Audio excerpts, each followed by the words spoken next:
네, 시민 여러분 안녕하십니까? 지금부터 제902회 목요철학 인문포럼을 시작하겠습니다. 저는 목요철학원의 김영찬입니다. 만나뵈어 반갑습니다. 오늘 주제는 시민혁명과 민주주의, 그리고 부제가 프랑스 혁명의 사례로 본 대중의 등장입니다. 이렇게 해서 쭉 3주 동안 이제 혁명 시리즈가 진행이 됩니다. 오늘 시민혁명, 다음 주는 산업혁명, 그리고 그 다음 주는 사회주의 혁명, 이렇게 해서 20세기 우리한테 큰 영향을 미친 혁명 시리즈가 진행이 되고요. 그 다음 12월 11일에 이번 학기 저희 프로그램 종강을 합니다. 시민 프로그램으로 진행이 되는데 두 분이 지금 발표를 하실 거예요. 한 분은 계명대학교 명예교수로 계시는 최무진 교수님께서 AI 관련한 발표를 해주실 거고요. 다른 한 분은 대구에서 굉장히 유명하신 분입니다. 미도다방 정마담으로 알려지신 정인숙 선생님께서 발표를 해주실 겁니다.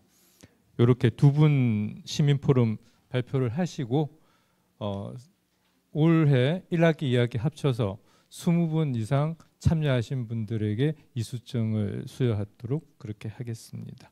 네, 12월 11일까지 많은 참여 부탁드리겠습니다. 자, 오늘 강연을 담당해 주실 박윤덕 교수님에 대해서 간단하게 소개하고 시작하겠습니다. 박윤덕 교수님은 서울대학교 서양학과에서 학사와 석사학위를 취득하시고 파리 일대학 사학과 프랑스 혁명사 연구소에서 박사학위를 취득하셨고 지금 충남대학교 사학과 교수로 재직 중이십니다. 주요 경력 사항으로는 전 충남대 박물관장, 현 한국프랑스학회 회원, 한국역사학회 종신회원, 한국서양사학회 종신회원으로 계시고요. 주요 저서로는 2010년에 시민의 혁명을 책 3상에서 출간하셨고 공저로 꾸면 소멸하지 않는다, 프랑스 구체제의 권력 구조와 사회, 그리고 역서로 혁명의 탄생, IT 혁명사, 지중해, 필리페 2세 시대의 지중해 세계 3 등의 서적을 출판하셨습니다. 자, 지금부터 박윤덕 교수님 연단으로 모시겠습니다. 큰 박수로 맞이해 주시기 바랍니다. 방금 소개받은 박윤덕입니다. 제가 프랑스 혁명사 중에서도 특히 농촌사를 주로 연구를 했습니다. 프랑스 혁명 초기에 농촌에서 일어난 소요와 반란에 대해 연구를 하였고요. 그 연구를 토대로 해서 프랑스 혁명사의 역사적 의미가 어떤 것인지 되짚어보는 그런 연구활동을 계속하고 있습니다. 오늘 여러분께 말씀드릴 내용은 시민혁명과 민주주의라고 하는 주제로 프랑스 혁명의 사례를 통해서 본 대중의 등장 또는 민중의 등장이라고 하는 주제입니다. 혁명이라고 하는 사건 자체가 누군가에게는 공포스러운 일이고요. 또 누군가에는 매우 기쁘고 미래를 아주 밝게 보는 그런 사건이기 때문에 보는 입장에 따라 그 해석이 그야말로 정반대가 될 수 있습니다. 그렇기 때문에 혁명사를 연구한다는 건 정치적으로도 매우 민감하고요. 또 그 주장이 논리적이지 못하면 금방 비판받기 쉽습니다.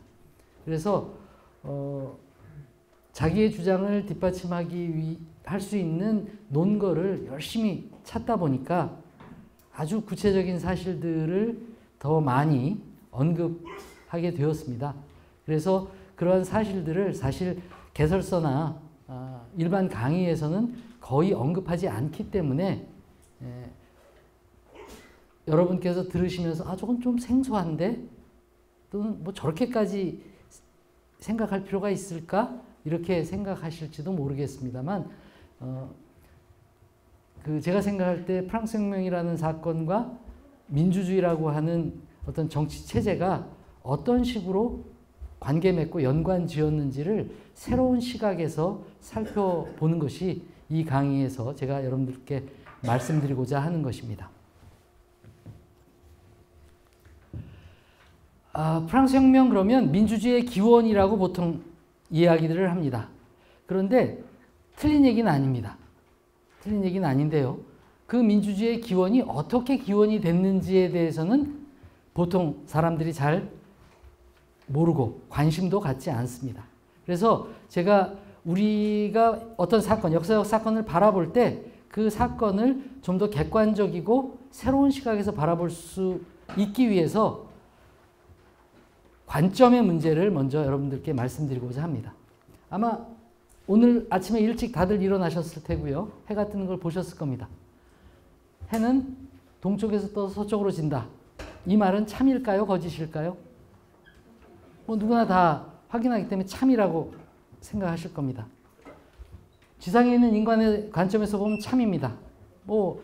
지구상에 75억 명이 다 매일같이 확인하는 사실이죠. 그런데 천상 어딘가에 있을지도 모를 신이 본다면 이건 거짓입니다. 왜냐하면 우리 과학 시간에 배웠지 않습니까? 태양은 움직이지 않습니다. 지구가 도는 거죠. 그 지구가 도는 것도 엄청나게 빠른 속도로 돕니다. 하루에 한 번 회전하니까요. 적도를 중심으로 놓고 보면 시속 1667km의 속도로 팽이처럼 돌고 있습니다. 그리고 공전을 하는 속도는 더 놀랍습니다. 시속 10만 킬로가 넘습니다. 음속의 87배인데 우리는 전혀 느끼지 못합니다. 따라서 우리가 그걸 느끼지 못한다는 것은 두 가지 문제죠. 하나는 우리의 감각에 뭔가 이상이 있는 게 아닌가? 우리가 너무나 정확하게 사실들을 인지한다고 생각하는데 실은 그렇지 않은 건가? 하는 의문이 들게 마련입니다. 그래서 여기 있는 여러분들 다 그 시각, 청각, 후각, 미각, 촉각, 감각을 가지고 있으면서 세상을 파악하고 이해하시는데요. 그것도 안 되면 육감 이런 얘기도 하시죠. 그런데 이런 감각이 온전치 못하다는 고민을 이미 오래전에 프랑스의 철학자 데카르트가 한 바 있습니다. 아마 다 들어보셔서 아실 거예요. 나는 생각한다, 그러므로 존재한다 라고 하는 이 유명한 명언은 그냥 멋지게 꾸며낸 이야기, 멋지게 그냥 한마디 한 게 아니라 데카르트도 매일 아침에 해가 뜨는 걸 보는데 실상은 해가 움직이지 않는 거야. 지구가 움직이는 거야. 그런데 왜 나는 그걸 느끼지 못하지? 이걸 고민했어요. 그래서 내가 눈으로 보는 게 실은 사실이 아닐지도 몰라. 모든 걸 다 회의했습니다. 모든 걸 다 의심했어요. 그리고서 보니까 유일하게 한 가지 확실한 사실은 내가 지금 생각하고 있구나. 그래서 내가 이렇게 존재할 수 있는 거구나 하는 생각을 했다는 겁니다. 감각의 문제도 있지만 관점의 차이도 있습니다. 너무나 생소한 도형을 지금 보고 계신데 노래가사 말처럼 아니 왜 네가 거기서 나와 그렇게 생각하시는 분들이 있을지 모르겠습니다만 역사 시간에 수학 문제 생각해 보겠습니다. 원의 정의 얘기할 때 유클리드라고 하는 사람은 한 점에서 일정한 거리만큼 떨어진 점들의 집합이라고 정의했습니다. 그러니까 여기 가운데 있는 중심에서 R만큼의 거리를 떨어져 있는 점들의 집합이라고 얘기를 했죠. 그러니까 이 유클리드의 원의 정의는 이 원의 중심을 기준점으로 놓고 생각한 겁니다. 근데 데카르트는 뭐라고 그랬냐면 그래프상에서 원의 정의는 x제곱 플러스 y제곱 이퀄 a제곱이야. 그래서 그래프상에서 a만큼 떨어져 있는 점들의 좌표를 x와 y 좌표로 다 확인할 수 있었습니다. 그러니까 데카르트의 원의 정의는 이 중심점이 문제가 아니라 이 원주 상에 있는 점들이 어디에 위치해 있느냐를 알 수 있는, 그러니까 원주의 관점입니다. 이렇게 똑같은 원을 정의하는 방식이 달라지니까 인간은 이 두 가지 정의를 통해서 다양한 정보를 얻을 수 있게 되었습니다. 사실 혁명이라고 하는 서양의 말, 레볼루션이라고 하는 말은 처음에는 코페르니쿠스의 천구의 회전에서라고 하는 책 제목에서 유래해서 혁명이라는 뜻이 전혀 없었습니다. 그런데 이 레볼루션이라는 말을 혁명이라는 의미로 처음 사용하기 시작한 건 영국의 명예혁명 때입니다. 1688년.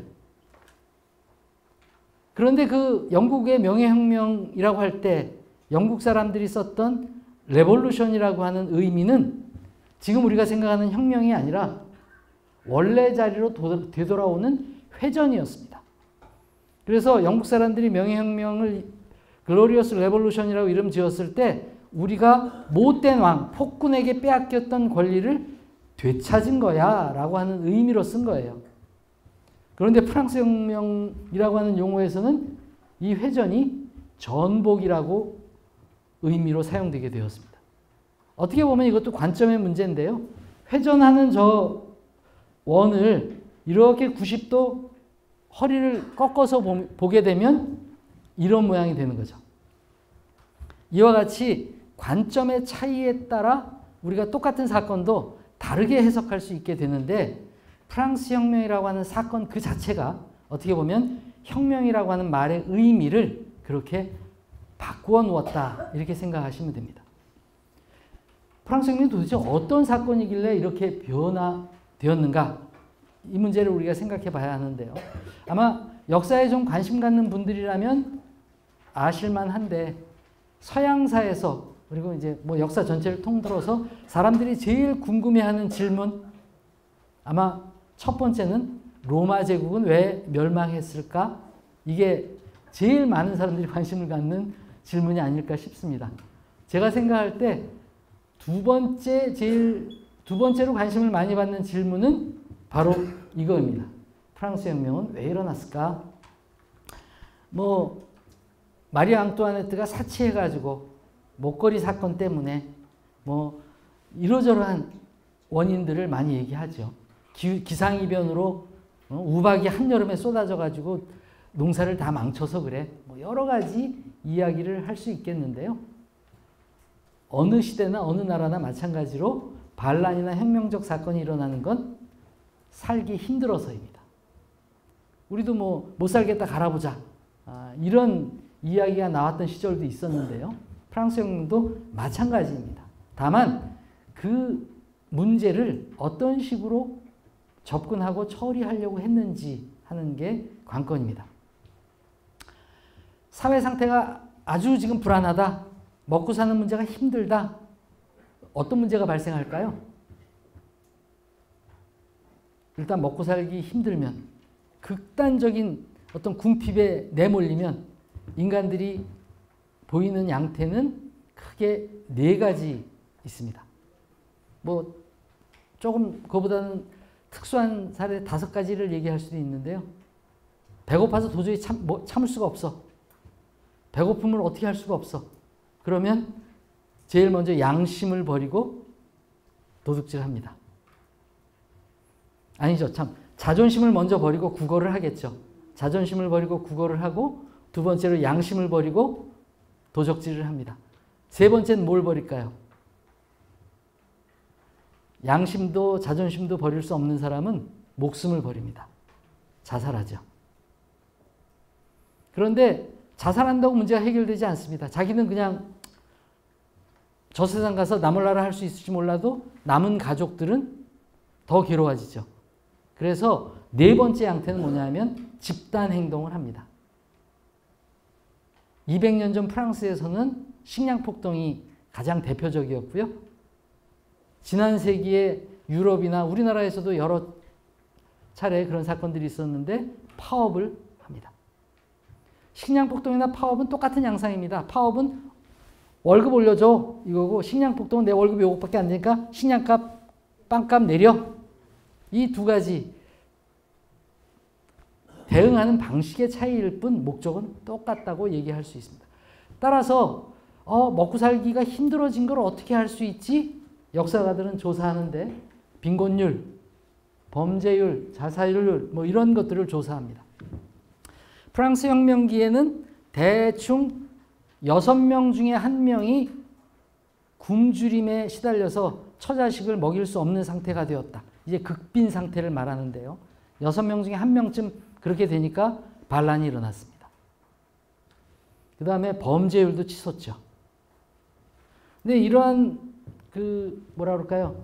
좀 겁나는 그러한 통계들보다 더 쉽게 먹고 사는 문제가 힘들다라고 하는 걸 알 수 있는 통계가 있습니다. 선남 선녀가 처음 결혼하는 연령, 평균 연령을 보면 알 수 있습니다. 혹시 지금 우리 사회의 초혼 평균 연령이 어느 정도 되는지 아실까요? 요새 젊은이들이 결혼을 옛날보다 많이 늦게 하죠? 제가 본 마지막 통계, 가장 최근의 통계는 남성의 경우, 그러니까 아들들이 장가가는 평균 나이가 만 34입니다. 우리 나이로 35이에요, 지금.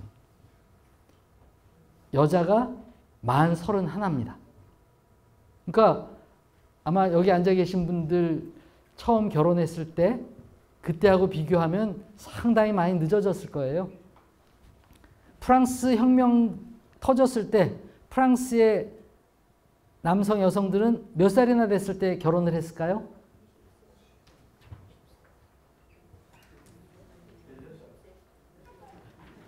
마리 앙뚜아네트는 만 14살 6개월에 시집 갔습니다. 귀족들은, 왕족들은 그렇게 어린 나이에 결혼을 했는데요. 프랑스 혁명기에 남성 초혼 평균 연령은 28.5세, 여성은 26.5세입니다. 그러니까 우리나라 나이로 29, 27이라는 거죠. 여기에 한 가지 통계 수치를 더 말씀드리면 다들 놀라실 거예요. 이 당시에 평균 수명 40이 안 됐습니다. 그 평균 수명도 5살까지 생존한 5살 이상 산 사람들만 표본으로 잡아서 통계를 낸 거지 태어나자마자 죽거나 한 살이 돼 돌도 못 치르고 죽은 아기들까지 치면 30도 안 됐습니다. 그러니까 결혼하고 한 10년쯤 살다가 죽는 거예요. 그러면 대부분의 자녀들은 고아가 되겠죠. 그러니까 먹고 살기 엄청 어려운 시대였습니다. 그래서 이 당시에 프랑스 결혼한 부부들이 대개 6명 정도의 자녀를 낳았습니다. 아들이고 딸이고 합해서 6명 정도 낳았는데요. 돌이 되기 전에 그 중에 1명은 죽습니다. 평균적으로 보면 돌이 되기 전에 4명 중에 1명이 죽어요. 그리고 다시 5살이 되기 전에 또 1명이 죽습니다. 그래서 6명의 자녀 중에 성인까지 살아남는 사람은 2명 반, 2명이 조금 넘는 정도밖에 안 됩니다. 그러니까 의료, 영양 상태 여러 가지가 좋지 않으니까 오래 살기 어려웠죠. 이와 같이 초혼 평균 연령이 높다는 건 뭐냐면 경제적 자립이 그만큼 어렵다는 얘기입니다. 경제적 자립이 어렵다. 지금 우리 사회도 마찬가지죠. 옛날처럼 쉽게 취직하지 못하고 취직하기 어려우니까 또 결혼하는데 기대 수준은 높아서 아파트도 있어야 될 거고 하니까 더 많은 자금을 모으려고 하다 보니까 늦어지는 건데 1789년 프랑스 혁명이 터졌을 때 프랑스도 비슷한 상태였습니다.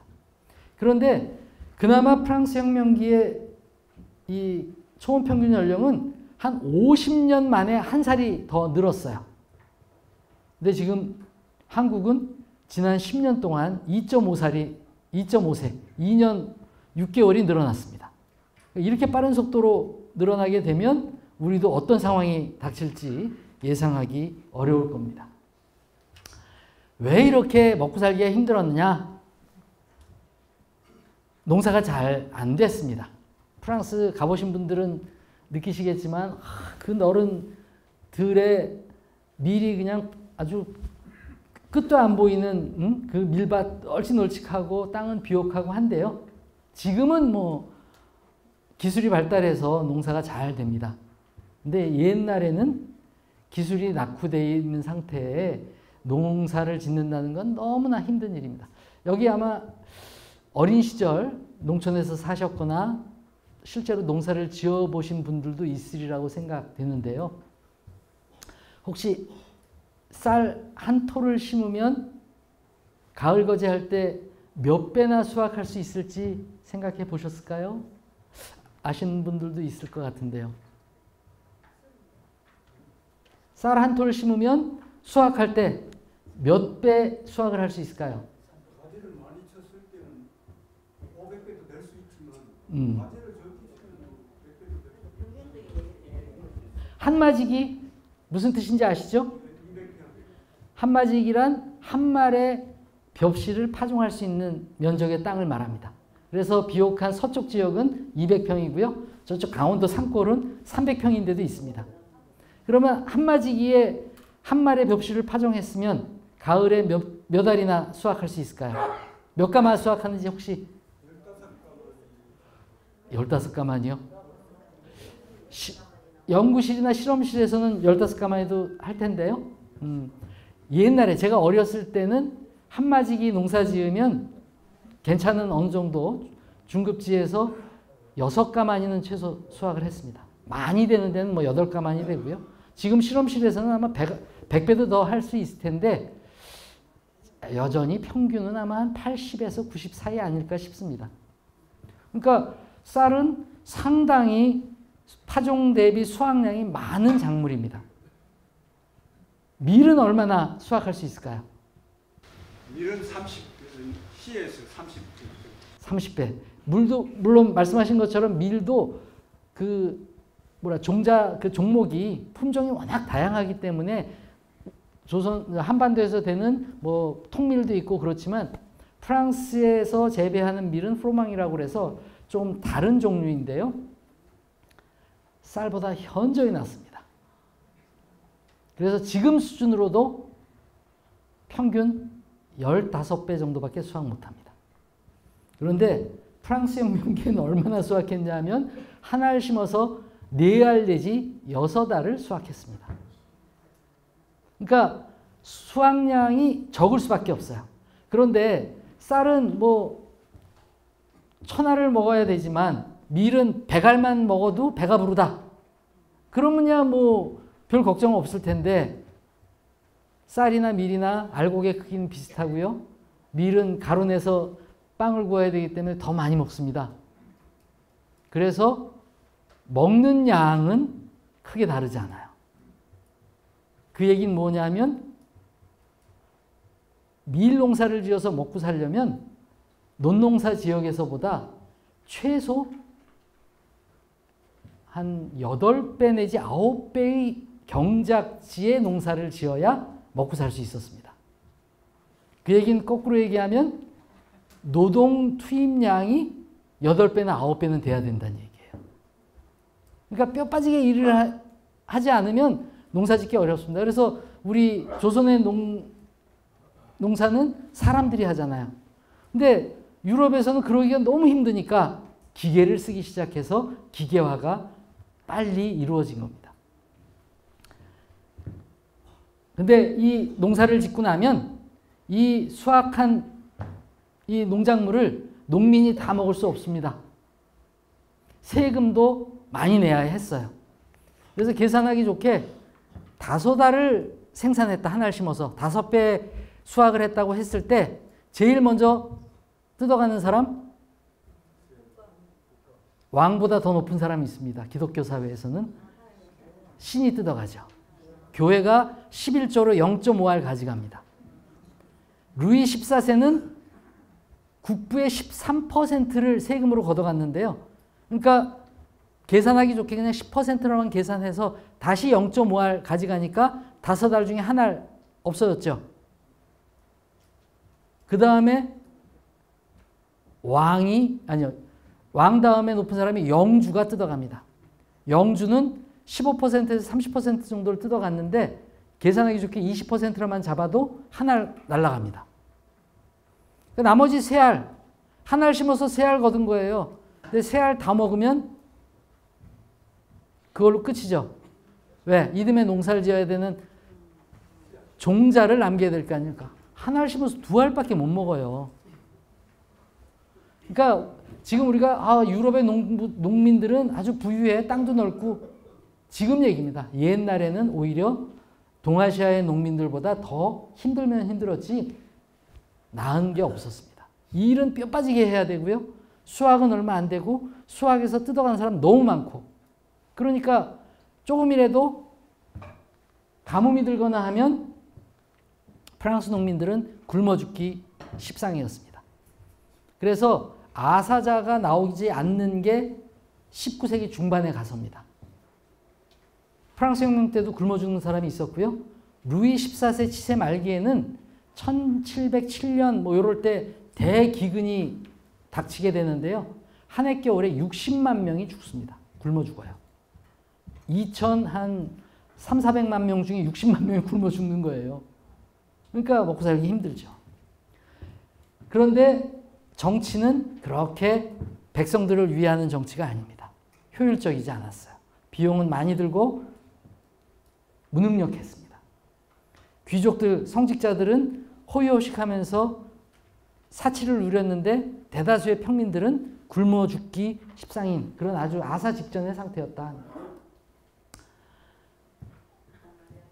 루이 16세와 마리 앙뚜아네트의 모습입니다. 프랑스 혁명기에 신분 간의 불평등이 얼마나 심했는지 그 당시의 사회 상태를 묘사한 판화입니다. 가난한 평민들은 국왕, 성직자, 귀족들을 등에 태우고 버텨내느라고 안간힘을 쓰고 있는 모습이었습니다. 시간이 많지 않아서 프랑스 혁명 진행은 상세하게 말씀드리기 어려울 것 같습니다. 간단하게만 말씀드리면 5단계로 설명하는데요. 1789년 5월에 왕국의 재정 문제를 해결하기 위해서 루이 16세가 3부회를 소집했고요. 그 3부회에서 정치적인 대립, 귀족과 평민, 정부와 국민의회 이런 정치적 대립이 계속되다가 문제를 해결할 가능성이 안 보이자 파리 시민들이 반란을 일으켜서 바스티유를 함락시킨 것이 혁명의 시작이었습니다. 그날 바스티유에서 수백 명이 죽거나 다쳤습니다. 그 7월 14일 바스티유 함락의 결과로 국왕이 이거 군대를 동원해서 그냥 무력 진압하려고 그랬는데 그게 할 수 없겠구나. 군대를 동원해서 무력 진압하려면 파리 시민 60만 명 중에 한 10만은 죽여야 가능하겠구나. 포기해버립니다. 그리고 나서 이제 3부의 대표들이 프랑스를 새롭게 개혁하고 재정 문제를 해결할 수 있는 방안을 찾아보자 해서 정치적인 개혁을 진행하게 되는데요. 이게 1791년까지의 과정입니다. 다 바꿉니다. 헌법도 만들죠. 조세제도도 바꿉니다.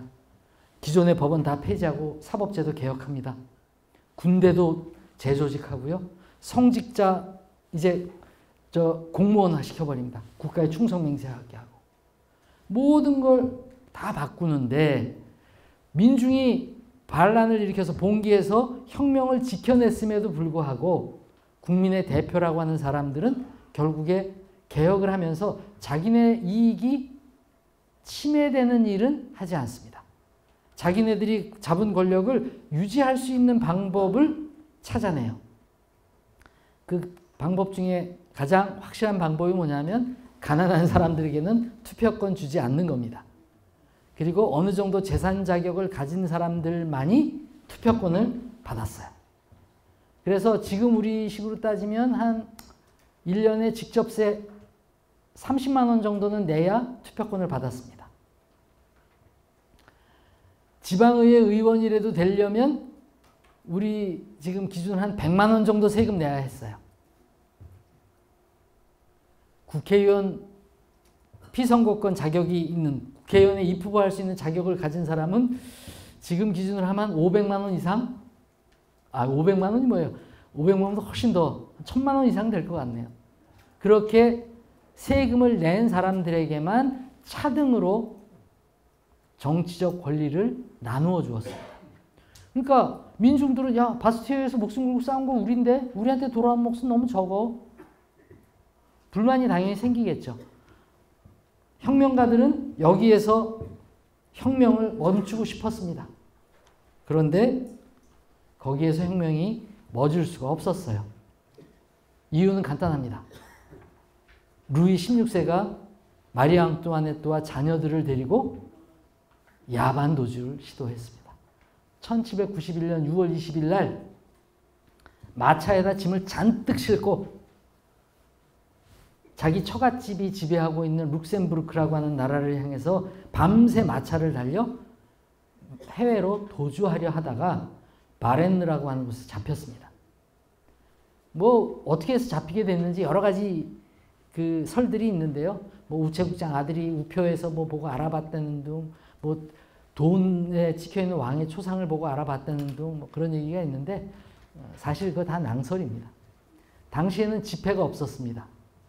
지폐가 만들어지는 건 그 이후의 일입니다. 그러니까 조그마한 금 하나, 은화에 왕의 얼굴이 새겨져 있는데 사실 알아보기 힘든 그냥 형상만 있을 뿐이죠.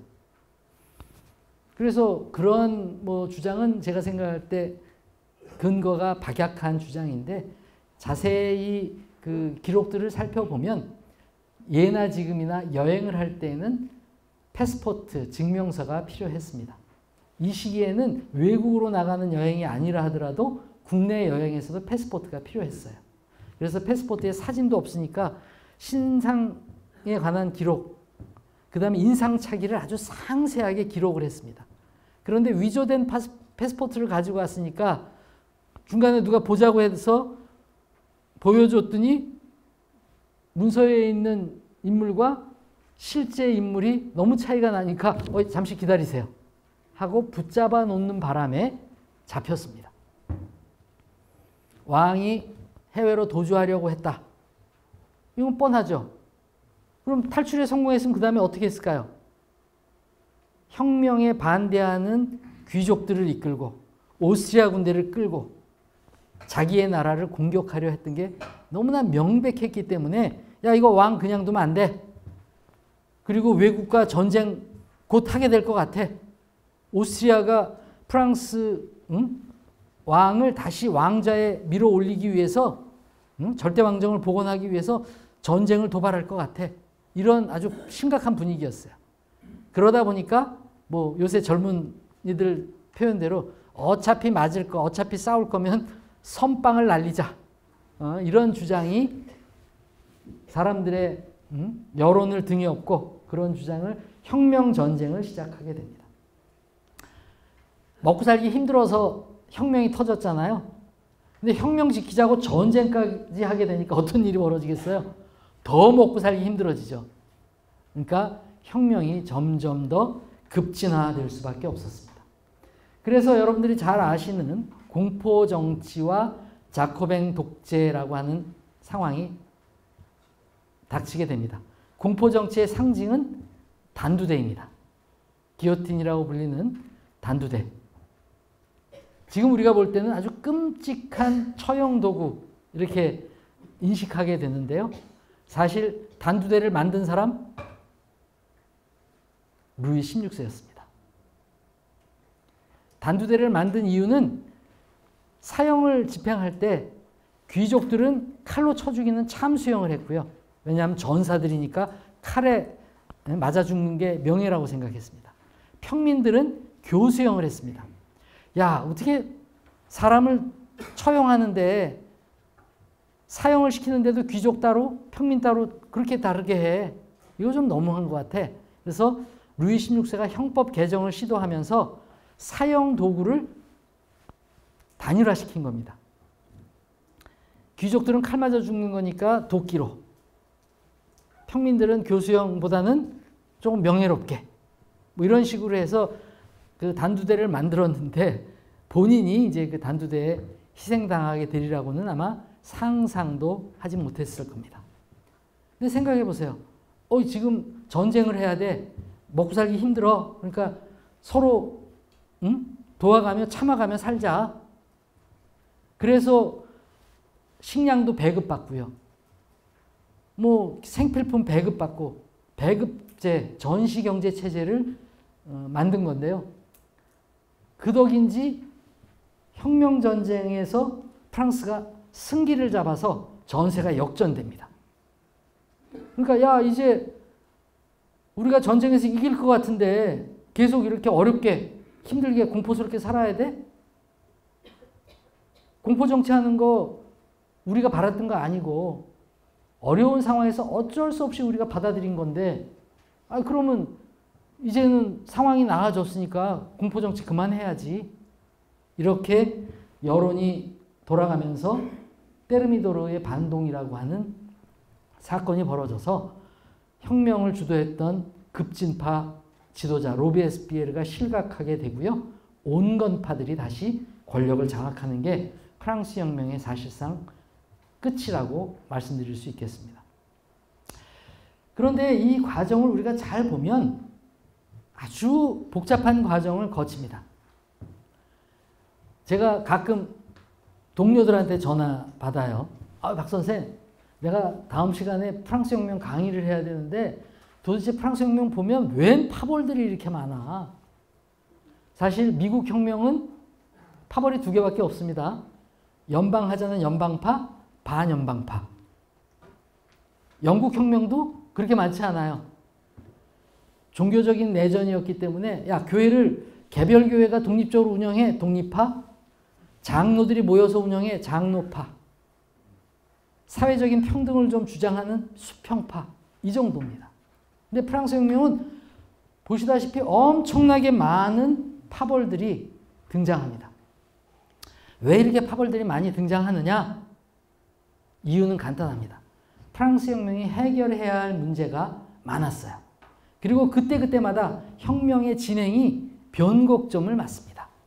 그래서 어떤 중대한 문제를 놓고 정치 지도자들이, 그러니까 의회 의원들이 생각이 갈리는 거예요.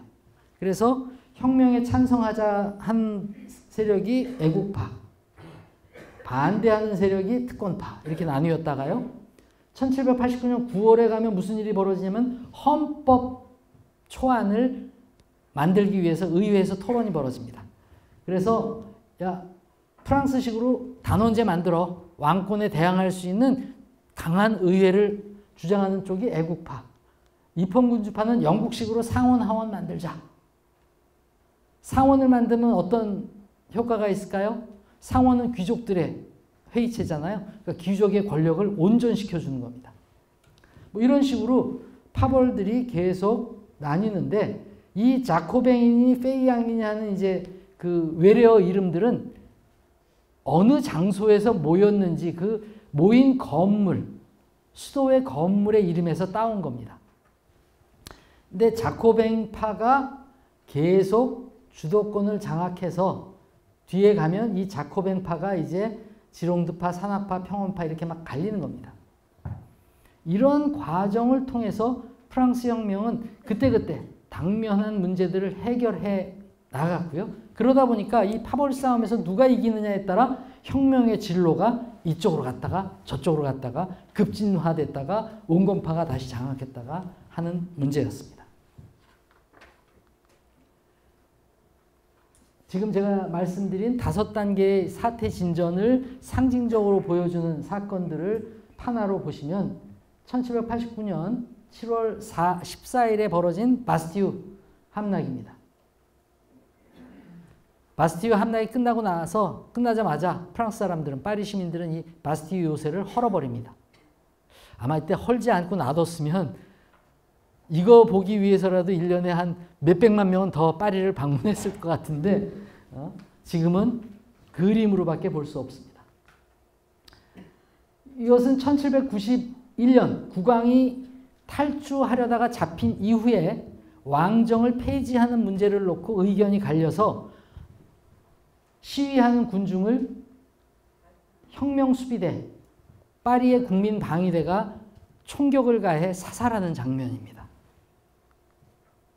이거는 이제 혁명전쟁이 터졌을 때의 모습이고요. 루이 16세의 처형 모습입니다.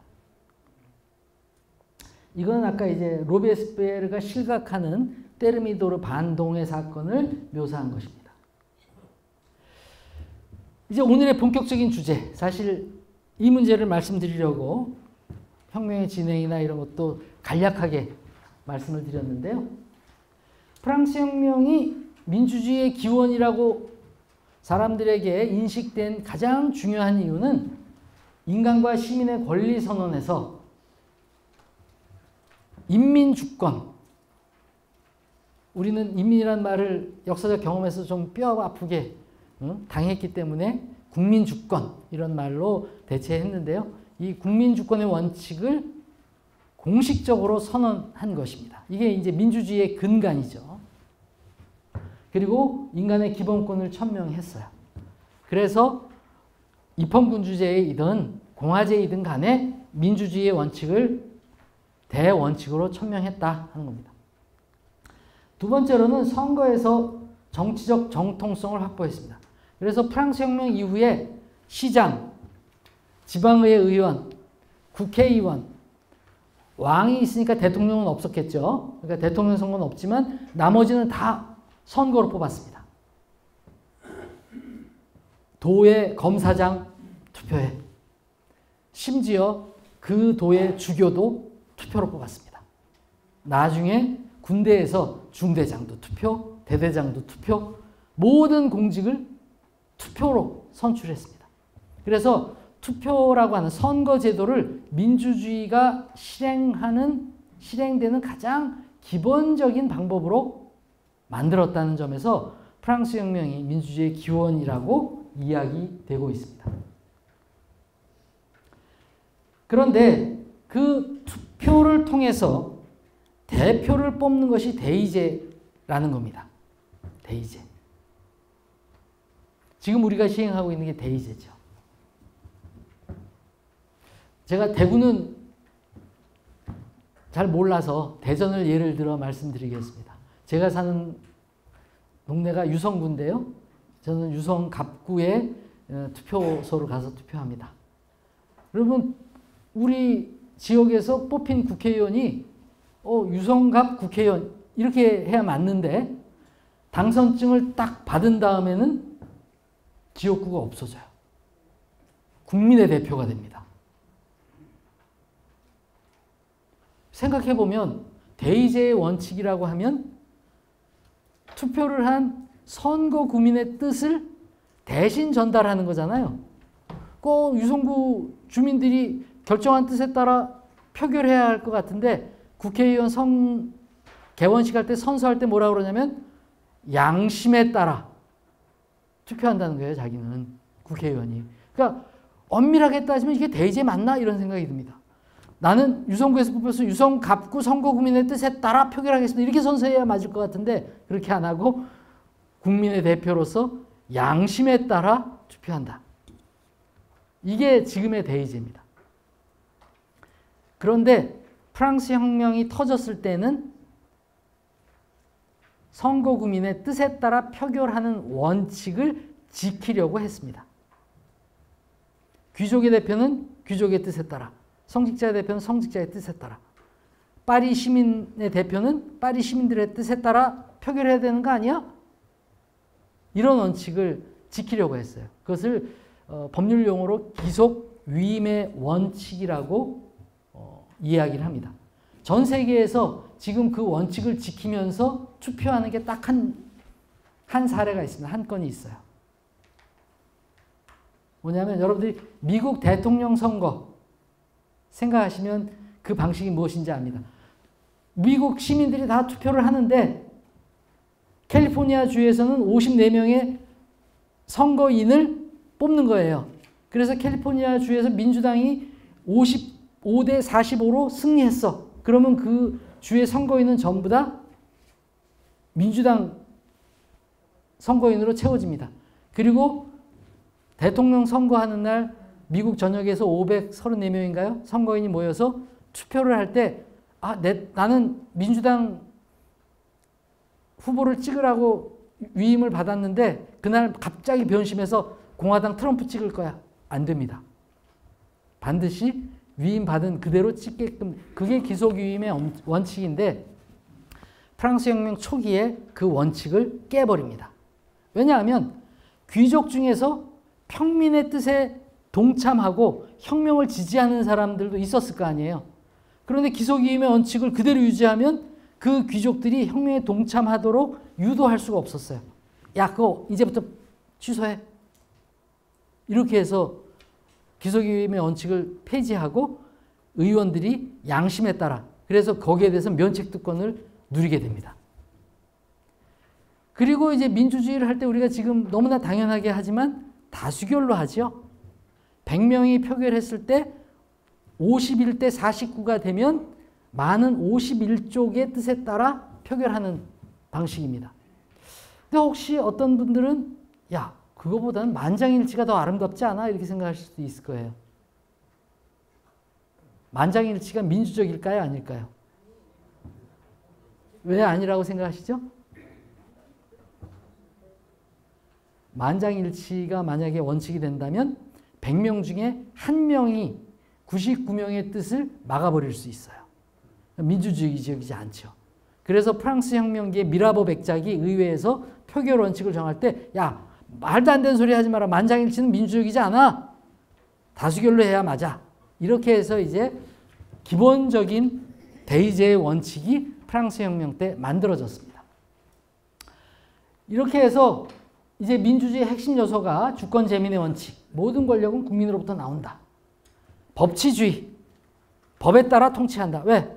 사람은 변덕스러우니까 왕이 아무리 선정을 베푼다 하더라도 그 사람이 획가닥 갑자기 마음을 바꿔서 돌아버려서 엉뚱한 짓을 하면 막을 수가 없잖아요. 법치주의. 법을 정해놨어도 또 법을 악용하는 놈들이 있을 수 있어. 그래서 삼권 분립, 견제와 균형. 이게 이제 민주주의의 원리예요. 그래서 미국의 링컨 대통령이 국민을 위한 국민의 정치라고 민주주의의 핵심 요소를 아주 간결하게 정리한 바 있습니다. 그러면 지금 제가 설명드린 대로 프랑스 혁명으로부터 민주주의가 기원한 것은 맞는 것 같아요. 프랑스 혁명의 여러 가지 사건들이나 이 진행을 보면 프랑스 혁명에서 민주주의가 기원한 게 거의 확실해 보이는데 프랑스 혁명이 어디에서 어떻게 됐느냐 생각해 봐야 할 문제가 제기됩니다. 이게 이제 사회계약론을 쓴 장자크 루소고요. 그 다음에 이제 아브라함 링컨의 모습입니다. 근데 혁명가들이 민주주의를 진짜 찬동하고 좋아했을까 생각해 보면 의외로 그렇지 않았다는 겁니다.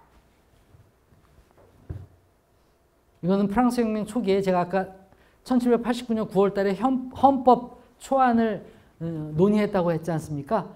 그때 헌법위원회의 위원이었던 무니에라고 하는 의원이 의회에 보고를 합니다. 그래서 빨간 글씨로 적어놓은 이게 뭐냐면 지금 우리말에서는 이게 둘이가 어울릴 수 있는 단어인가 의심할 정도인데요. 민주적 전제정이라고 하는 뜻입니다. 그러니까 민주주의는 전제정이야. 어떤 의미로 얘기했는가 하면 다수의 독재를 걱정하는 겁니다. 다수의 독재.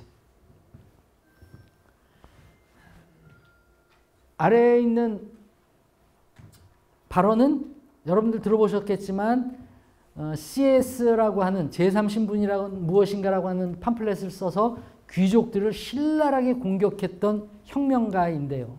나중에 나폴레옹의 쿠데타에 동참해가지고 이제 보수적인 어떤 정치인으로 변모하는 사람인데 프랑스라고 하는 나라는 대의제 국가는 될지언정 민주제 국가는 돼서는 안 돼.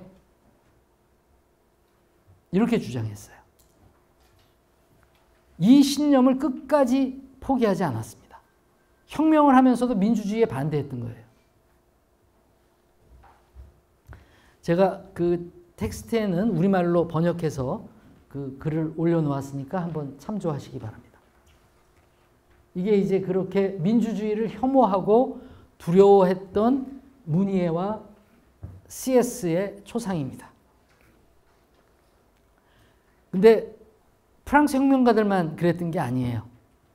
거의 동시대에 대서양 건너 공화국을 수립한, 미국 혁명을 통해서 헌법을 제정하고 공화국을 수립한 미국의 제2대 대통령 존 아담스라고 하는 사람이 민주주의에 대한 비판을 이처럼 했습니다. 가난한 자들의 투표권 제한을 위한 변론이라고 하는 글에서 만약 한 국가에서 약 1천만 명의 국민이 부유하든 가난하든 어떤 정책 결정을 위해 모두가 함께 모인다고 상상해보자. 만약 모든 사항이 다수결 투표로 결정된다면 사유재산을 가지지 못한 약 800만 또는 900만 명의 다수가 100만 혹은 200만 명의 소수가 가진 사유재산을 찬탈하려고 하지 않을까?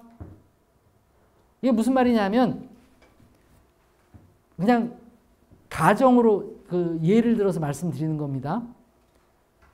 국회에서 야, 빈부격차가 너무 심해지고 있어. 그러니까 1,000억 이상 재산 가진 사람들 재산 몰수하자. 그러면 대한민국에서 1,000억 이상 재산 가진 사람이 얼마 안 될 거 아닙니까? 나머지 다수는 그만한 재산이 없으니까 그랬을 경우에 야, 나한텐 피해가 없으니까 오케이 찬성 이래버리면 문제가 생기지 않겠냐 하는 지적이죠. 지금 우리나라에선 대한민국에선 이런 제안이 작동할까요? 민주주의의 원칙만 놓고 보면 작동해야 맞습니다. 다수결로 결정할 수 있으니까. 그리고 실제로 직접 민주주의를 시행한 2500년 전에 아테네에서는 이런 일이 벌어집니다. 실제 아테네에서는 벌어져요.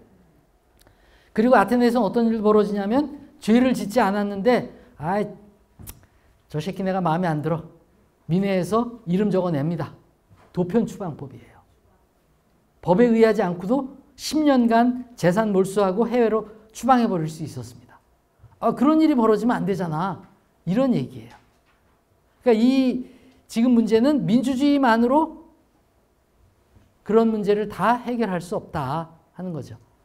사실 이런 문제는 민주주의의 문제가 아니라 공화주의의 문제가 이제 결부되어 있기 때문에 이중의 안전장치를 우리는 가지고 있습니다.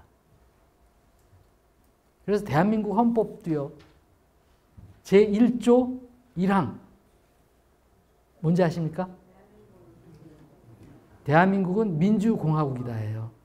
1조 2항이 모든 권력은 국민으로부터 나온다예요. 그러니까 민주주의의 원칙이 제일 앞에 있지 않습니다. 공화국의 원칙이 더 앞에 있는 거예요. 그래서 프랑스 혁명 때 여러 그 사건들이 있었지만 지금 이 사진은 조금 전에 그 주장을 한 존 아담스라고 하는 미국의 2대 대통령이고요. 그의 아들이 제6대 미국 대통령이 됩니다. 그러니까 미국 최초의 부자 대통령이 이 사람들이에요. 아담스 집안입니다. 그래서 내용을 잘 따져보면 국민 주권의 원칙도 어떻게 표현하느냐에 따라 그 의미하는 바가 다를 수 있다는 겁니다. 루소는 사회계약론에서 뭐라고 설명했냐면 주권은 일반 의지의 행사일 뿐이다. 일반 의지란 뭐냐면 다수결로 결정된 의사결정. 그 결정사항을 집행하는 게 주권이다. 이렇게 선언했어요. 사회계약론 3장 2절에서는 뭐라고 그랬냐면 인민의 의지 또는 주권의 의지는 보편적이야. 그래서 그것은 반대한 사람들에게도 적용될 수 있어. 적용되어야 해. 그러니까 나는 찬성하지 않았으니까 49명 쪽에 들었으니까 그 얘기 안 들어. 그 법 안 따를 거야. 이렇게 할 수 없다는 거죠. 그런데 프랑스 혁명가들은 인권선에서 뭐라고 얘기했냐면 참으로 교묘합니다. 모든 주권의 원칙은 기본적으로 국민 안에 있다. 국민에게 있다가 아니라 국민 안에 있어요. 국민 안에 누구? 돈 많은 사람들. 부자들에게 있어요. 그래서 많은 경우 이제 프랑스 혁명 공부했다는 사람들도 재헌국민회의 혁명가들이 인권 선언에도 불구하고 보통 선거를 실시하지 않고 재산 제한 선거제를 시행했어 라고 서술을 하는데요. 제가 생각할 때는 그 서술은 정확하지 않습니다. 인권 선언에 명기한 바에 따라 재산 제한 선거제를 한 거예요.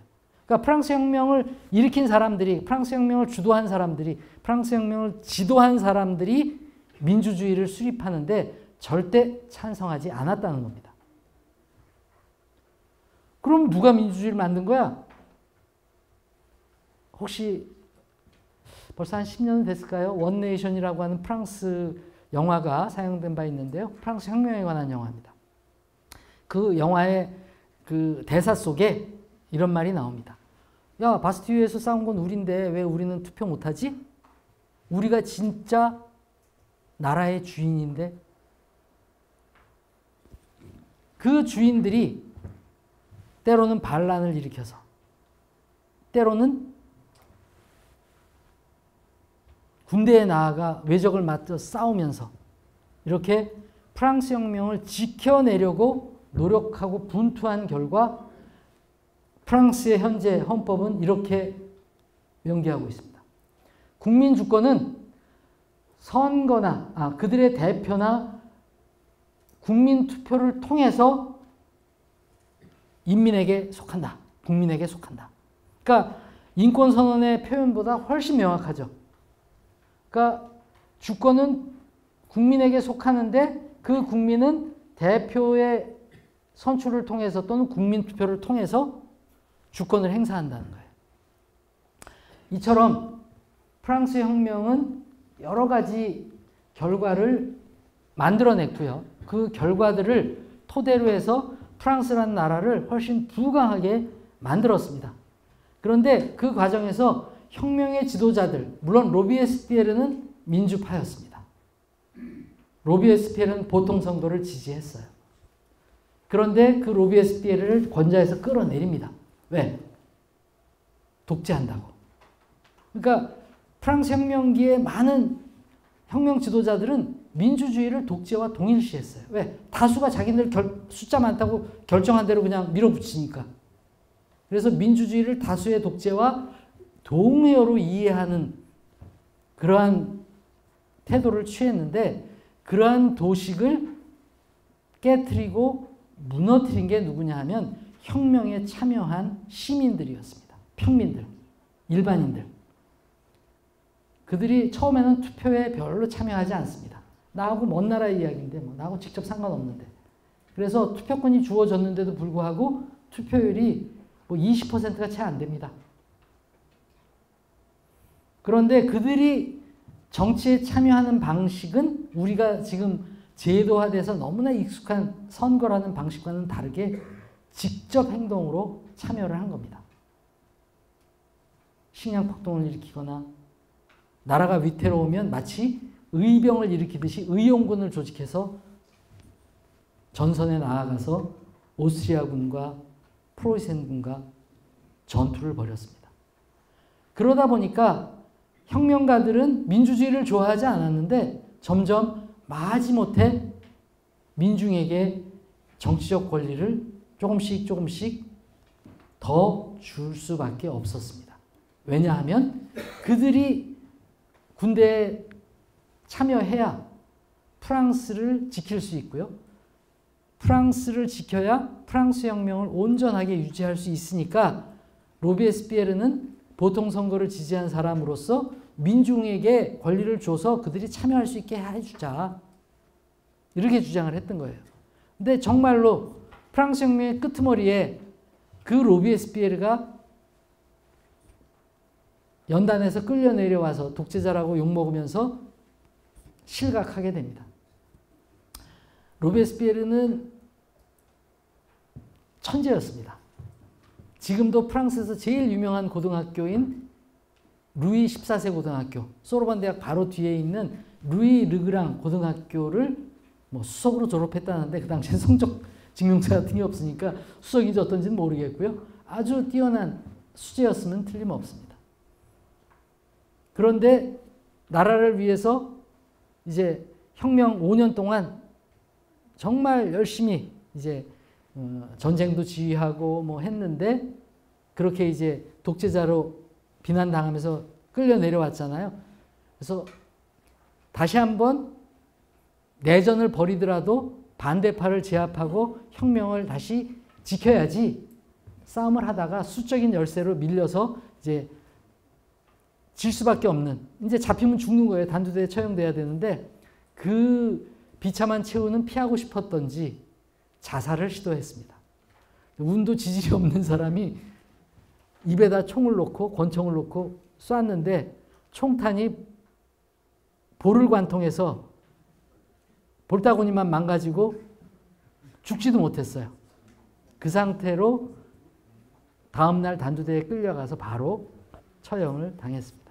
그러니까 제가 말씀드린 프랑스 혁명과 민주주의가 관계가 있는 건 분명한데 프랑스 혁명과 민주주의가 어떤 연관을 갖고 있나를 자세히 들여다보면 혁명을 지도했던, 혁명을 주도했던 유명한 혁명가들이 민주주의를 원했던 게 아니라 그들이 권력을 잡고 어떻게든 민주주의를 막아보려고 법적 제도적 장치를 만들었음에도 불구하고 진짜 나라의 주인은 우리야라고 생각했던 시민들이 조금씩 민주주의를 넓혀갔던 거예요. 그런데 그런 시도가 계속 좌절되니까 다시 왕정이 돌아왔네? 한 10몇 년 참고 삽니다. 15년. 1815년에 돌아와서 1830년에 다시 혁명이 터지죠. 야, 우리가 원하던, 우리가 목표했던 그런 세상이 아니야. 그런데 혁명하고 나서 민주주의 바로 시행하자니까 자신이 없어요. 그래서 다시 작은 집인 오를레안가에서 왕을 드립니다. 이게 루이 필립이에요. 그래 또 한 10몇 년을 참았는데 민주주의는커녕 부자들만 잘 사는 나라. 그래서 그때 프랑스 정부의 총리였던 기조라고 하는 역사가이기도 하고 정치가인 사람이 뭐라고 얘기하냐면, 야, 재산 제한 선거제 이거 너무하는 거 아니야? 보통 선거 해야 되는 거 아니야? 하고 비판을 당하니까, 아이고 그런 소리 마세요. 열심히 일해서 부자 되십시오. 그럼 당신도 투표권 받아. 이렇게 얘기를 해요. 그러니까 화딱지가 난 시민들이 다시 봉기를 일으켜서 1848년에 2월 달에 2월 혁명이 터지는 겁니다. 그때 가서야 제대로 보통선거가 시행되는데요. 물론 그때의 보통선거는 남성 보통선거입니다. 프랑스는 아주 마초의 나라예요. 가부장적인 사회여서 여성들이 참정권을 받는 건 놀랍게도 2차 세계대전 종전 후입니다. 1946년. 대한민국이 헌법 만들고 남자든 여자든 투표권을 받는 게 1948년인데 그거보다 2년밖에 빠르지 않았습니다. 그러니까 어떻게 보면 프랑스라고 하는 사회가 보수적이었기 때문이기도 하고 가부장적인 어떤 권위가 여전히 강해서 그렇기도 하고 영국처럼 정치 지도자들이 양보하고 타협하면서 민주주의가 진행되었다면 훨씬 평화롭게 평탄하게 역사가 발전했을 텐데 프랑스는 그러지 못했어요. 그래서 혁명의 나라가 돼버립니다. 1789년, 1830년, 1848년, 1871년 그리고 가장 최근에는 1968년까지 그 기나긴 세월 동안 그 긴 역사의 과정 동안 민주주의가 성장하고 발전해 왔는데 잘 들여다보면 정치가들이나 지도자들이 양보해서 됐다기보다 물론 양보하긴 한 거죠. 근데 알아서 양보했다기보다 민중이 창칼 들고 일어나니까 젊은이들이 보도블록 깨서 짱돌 들고 일어나니까 안 되겠구나 하고 민주주의가 시행됐다라고 하는 걸 생각해 보면 진정한 민주주의의 기원은 프랑스 혁명이라는 사건 그 자체도 우리가 그렇게 얘기할 수 있겠지만 주권자인 나라의 주인인 백성들이 그런 의식을 가지고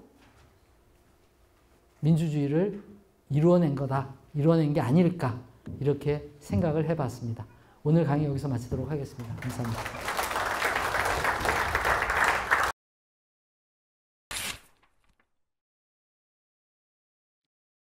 예, 2부 토론 진행 이어가도록 하겠습니다. 4시 일단 4시까지 쓰시고요. 조금 남는 시간 있으면 4시 15분까지 쓰도록 그렇게 하겠습니다. 2025년 지금 현재 대한민국입니다. 여러분들 2024년 기준으로 이렇게 따져보면 대한민국이 1인당 국민소득이 36,000달러가 넘습니다. 엄청나게 부자죠, 그죠? 1인당 국민소득이 36,000달러가 넘는 그런 대한민국입니다. 대한민국. 그 대한민국의 2024년 기준 국민은행 부자 보고서에 보면 저희 5,200만에 가까운 인구를 나눠서 1%가 한 48만 명이 조금 넘는 사람이 있는데 그 48만 명이 전체 부의 금융자산, 부동산 자산 다 포함해서 전체 부의 거의 50%에 육박하는 자산을 갖고 있습니다. 현재 대한민국입니다. 예. 한 200년 조금 이전입니다. 1789 프랑스네요, 그죠? 오늘 여러분들 앞에서 다 들으셨겠습니다만 얼마나 심각한 상황이었는가 여러분들 프랑스 당시 우리는 알고 있습니다. 단지 지금 현재 우리한테 보여주는 프랑스라고 여러분 생각을 하시면 안 될 것 같고요. 그 당시에 이 얼마나 많은 빈곤, 범죄율, 자살 이런 것들이 많았던가라고 하는 걸 오늘 우리 선생님께서도 이제 이렇게 말씀해 주셨는데 왜 혁명이 일어났는가? 우리는 보통 프랑스 혁명 이렇게 하면 로베스피에르라고 하는 아주 젊은 당시 권력을 잡았을 때가 26살 먹었던 변호사였습니다. 이 사람만 생각을 하는데 실질적으로 프랑스 혁명에서 가장 중요한 세 사람이 있습니다. 초기 시작이 됐을 때 소위 엘리트죠, 그죠? 귀족 출신입니다. 라파에트라고 하는 후작입니다. 미국 독립전쟁에서도 참여를 했던 사람이고 조지 워싱턴을 아버지처럼 모셨던 그런 장군 출신의 젊은입니다. 처음에 혁명을 일으켰던 사람이에요. 귀족이고 엘리트 출신이지만 그럼에도 불구하고 그 귀족으로서 엘리트로서의 자기 권력을 왕으로부터 유지하기 위해서 혁명을 일으켰던 사람인데 우리는 보통 온건파 오늘 뭐 선생님께서 강연해 주실 때 그렇게 말씀을 하셨고요. 두 번째 혁명이 바로 로베스피에르입니다. 이 라파에트가 했던 그 혁명의 지지부진함이 결국은 로베스피에르로 이제 이렇게 해서 소위 공포 정치로 이제 이렇게 이어지는 과정을 겪는데 마지막에 등장하는 인물이 여러분 다 아시겠지만 누굽니까? 프랑스 혁명과 관련해서 마지막에 다시 구체제로 복귀하게 되는 나폴레옹이라고 하는 보나파르트 나폴레옹입니다. 이 세 사람입니다. 그중에 이제 우리는 나폴레옹 얘기를 하지 않고 오늘 로베스피에르를 중심으로 해서 프랑스 혁명 이전과 이후로 어떻게 전개되어 왔는가라고 하는 과정들을 이제 여러분 보셨는데 무엇보다 중요한 것은 현재 우리가 이제 민주주의라고 하는 하나의 정치체를 얘기할 때 프랑스 혁명을 나름대로는 근거로 이렇게 삼습니다만 프랑스 혁명도 어떻게 보면 그 이전에 사실 전혀 다른 시스템을 가지고 있던 영국과 네덜란드 이걸 여러분이 꼭 한번 보셔야 돼요. 한국 사회에서 여러분들 보수 이렇게 하면 꼭 그 대구 개념을 진보 이렇게 생각을 하시는데 제가 시민 여러분들께도 항상 얘기합니다. 이 개념을 사용할 때는 정확하게 사용하는 게 좋다 이렇게 표현했는데 사실은 이 프랑스 같은 경우는 철저하게 카톨릭 그리스도교 중심, 카톨릭 종교 중심의 사회였기 때문에 그리고 농촌 중심의 사회였습니다. 그 당시 굉장히 보수적이었던 그리고 절대 왕정 체제였고요. 그 반면에 옆에 있던 나라였던 네덜란드라든지 영국과 같은 나라들은 프랑스와는 전혀 다른 방식으로 체제를 만들어 갑니다. 소위 말하는 자유주의라고 하는 것이 등장하죠. 그죠? 또 종교의 자유가 있었던 나라들이고요. 그러니까 이게 프랑스하고 당시의 네덜란드, 영국으로 이어지는 이 시스템이 완전히 다릅니다. 한쪽은 완전히 자유주의적이고 한쪽은 아주 보수주의적인 그런. 그러니까 우리가 보수라고 할 때는 항상 그 대구 개념은 자유주의입니다. 진보가 아니고요. 우리는 보통 이제 한국에서는 보통 여러분들이 보수, 진보 이렇게 했는데 보수, 진보라고 하는 개념은 사실 이 보수의 대꾸 개념은 자유주의 했을 때 혁신입니다. 혁신. 진보가 아니고. 진보의 대꾸 개념은 퇴행입니다. 퇴행. 퇴보. 뒤로 돌아가는 거. 그러니까 프랑스 혁명은 그걸 다 보여줬습니다. 보여줬는데 이 라파에트와 같은 이 자유주의자들하고 로비에스피에르와 같은 철저하게 민주주의자하고 급진적 민주주의자죠. 그 다음 다시 퇴보하게 되는 나폴레옹과 같은 이 전쟁광이 이제 등장하게 돼. 구체제로 다시 가는.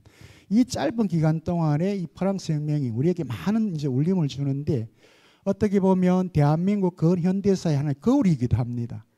그래서 프랑스 혁명이 가지고 있는 이 역사성들을 우리 안에서 이렇게 잘 한번 살펴볼 이유가 있다는 거죠. 그 얘기들을 오늘 우리 강의자 선생님께서 아주 일목요연하게 잘 정리해서 여러분한테 전해주신 것 같아요. 그래서 오늘 남은 시간 동안 여러분들 생각을 또 이렇게 한번 가다듬어 보시고 궁금한 점 질문하시고 좋은 답변 받아 가시기 바랍니다. 자, 지금부터 질문 받겠습니다. 예, 선생님. 대구 두류동에서 온 이영희입니다. 교수님은 강의 간략하게 말씀해 주셔서 잘 들었습니다. 저는 프랑스 혁명이라 하면은 1789년 7월 혁명하고 1830년 7월 혁명, 1848년 2월 혁명, 그리고 68년도 5월 혁명이라고 이렇게 한 4가지 정도를 기억하고 있습니다.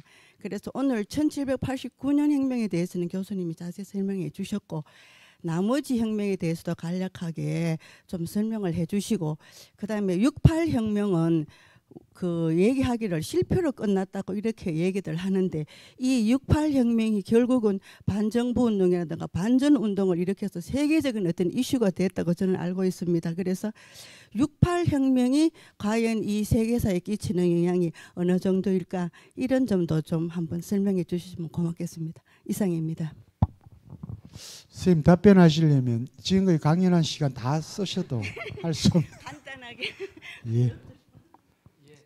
예, 조금 전에 제가 강의를 마무리 지으면서 1830년, 1848년, 71년 뭐 말씀을 드렸는데요. 1789년의 혁명이 이제 로베스피에르의 실각으로 어느 정도 일단락 되면서 5년 정도 총재 정부라고 하는 과도기라고 할까요? 역사가들은 그 총재 정부가 끝나는 1799년까지를 공식적으로 프랑스 혁명 10년을 봅니다. 그리고 이제 1799년을 기점으로 보는 이유는 나폴레옹 보나파르트가 구테타를 일으켜서 권력을 장악했는데 그럼에도 불구하고 나폴레옹을 그렇게 미워하지 않아요. 독재를 하긴 했지만 그렇다고 반혁명이라고 하지 않습니다. 그래서 역사가들은 나폴레옹을 혁명의 유산 집행인 이런 식으로 표현합니다. 계승자는 또 아니에요. 그러니까 혁명을 한 건 아닌데 혁명이 남겨준 성과들을 법전을 편찬한다든가 이러저러한 정치 행위를 통해서 어느 정도 그 마무리 지었다. 그래서 프랑스 혁명사 연구소의 연구 시기는 파리 일대학 프랑스 혁명사 연구소 연구 시기는 1789년부터 1815년까지로 잡습니다. 25년간을. 그런데 왕정 복고되고 나서 루이 18세가 이제 루이 16세의 동생인데요. 옛날처럼 돌아가 이렇게 못합니다. 왜냐하면 25년 동안 경험을 했기 때문에. 그렇다고 공화국이 아니까 헌법을 만들 수는 없어요. 그래서 헌장이라고 하는 문서를 만들어서 프랑스 혁명의 성과들 중에 상당 부분을 인정합니다. 다만 자기의 형을 죽이거나 그 공포정치를 했던 사람들을 숙청은 하죠. 그래서 이제 그 왕정이 돌아왔는데 차이가 있다면 보통 선거는 받아들일 수 없으니 재산 제한 선거제를 한 겁니다. 그래서 1815년의 왕정 복고 체제는 어떻게 보면 1789년의 혁명가들이 만들려고 했던 체제보다 조금 더 보수적인, 그러니까 이제 혁명을 한번 겪고 나서 얼마나 많은 피를 흘렸습니까? 그러니까 또다시 반란을 일으키는 건 겁나요. 그리고 그 희생이 걱정되기도 하고, 그래서 이거 도저히 참을 수 없는데 어떻게 하지? 그래서 선거권 확대를 요구하면서 시위하면은 무자비하게 막 잡아가니까 실내에서 연회를 베푼다는 이유로 실내 집회를 합니다. 그때 이제 정부에서 그걸 탄압하려고 하니까 실내에서 집회하던 사람들이 길거리로 뛰쳐나와서 7월 달 마지막 3일을 이제 시위를 통해서 정부를 무너뜨린 게 1830년 7월 혁명이고요. 1848년 2월 혁명은 사실상 그 재판입니다. 그래서 1848년에 보통선거제가 물론 남성 보통선거제인데 도입된 다음에는 어느 정도 혁명적 어떤 요구가 잦아듭니다. 그런데 1871년에는 독일과 전쟁에서 패전하는 바람에 파리에서 이제 봉기가 일어나서 파리 코뮌인 거고요. 그 이후에 프랑스는 20세기 들면서 인민전선정부라든가 이런 프랑스 혁명기로 얘기하면 좌파들인데 그들이 집권하면서 상당한 정도로 복지 혜택을 국민들에게 베풀고 그 개혁 정책을 취하면서 더 이상 혁명적인 사태는 벌어지지 않는 평안한 상태로 권력이 이양되거나 교체됩니다. 근데 68혁명은 왜 이제 문제가 됐느냐 하면 다른 혁명들과 다르게 68혁명은 혁명이라고 부를 수 있을까 하는 그런 문제가 제기됩니다. 왜냐하면 기본적으로 혁명이라고 하는 건 사회개혁을 목표로 하면서 그 목표 달성을 조금 더 쉽게 하기 위해서 권력을 탈취하는 어떤 반란 행위를 수반하게 되는 걸 우리는 혁명이라고 하는데 68혁명에서는 사회개혁 요구하거나 뭐 대학개혁을 요구하긴 했지만 그 학생들이 권력 탈취를 목표로 하지 않았거든요. 그런데 이제 권력 탈취는 목표하지 않았지만 광범위한 사회개혁이 수반되었기 때문에 이제 후대에서 그걸 68혁명이니 뭐 68 그냥 혁명이라고 말을 붙이기 어색한 사람은 68 이렇게만 표현하는데 그 사건 68 5월 혁명이라고 불리는 사건이 프랑스에 미친 영향은 정말로 광범위합니다. 뭐 제일 큰 게 일단 대학 개혁을 통해서 교육 기회가 엄청나게 확대되었습니다. 그 이전에 프랑스에서 대학 간다는 건 극소수에게만 허용됐던 일인데 대중교육이 가능했고요. 대중이 교육받으니까 공장에 가든 일터에 가든 생산성이 비약적으로 향상됩니다. 그래서 프랑스가 황금기라고 하는 시기가 몇 번 있는데 제가 생각할 때 가장 두드러진 황금기는 60년대, 70년대 초반 석유 파동이 벌어지기 전 한 10년 정도가 아니었을까 싶어요. 그런 점에서 프랑스라고 하는 나라의 광범위한 사회개혁을 촉발했다는 점에서 68의 역사적 의의를 평가할 수 있지 않을까 이렇게 생각해 봅니다. 답변이 되는지 모르겠습니다. 봉덕동사는 김봉수입니다. 우선은 오늘 박 교수님의 그 엄청난 세계사의 일부를 불란서 혁명 하나로 청점에서 설명하셨는데 전체적으로는 우리 대구 시민으로서 이 계명대학에서 하는 목요 철학이 얼마나 중요하고 이걸 감사해야 될지 그에 대한 말씀을 안 하시니까 제가 여러 번 놀랍니다. 첫째 질문은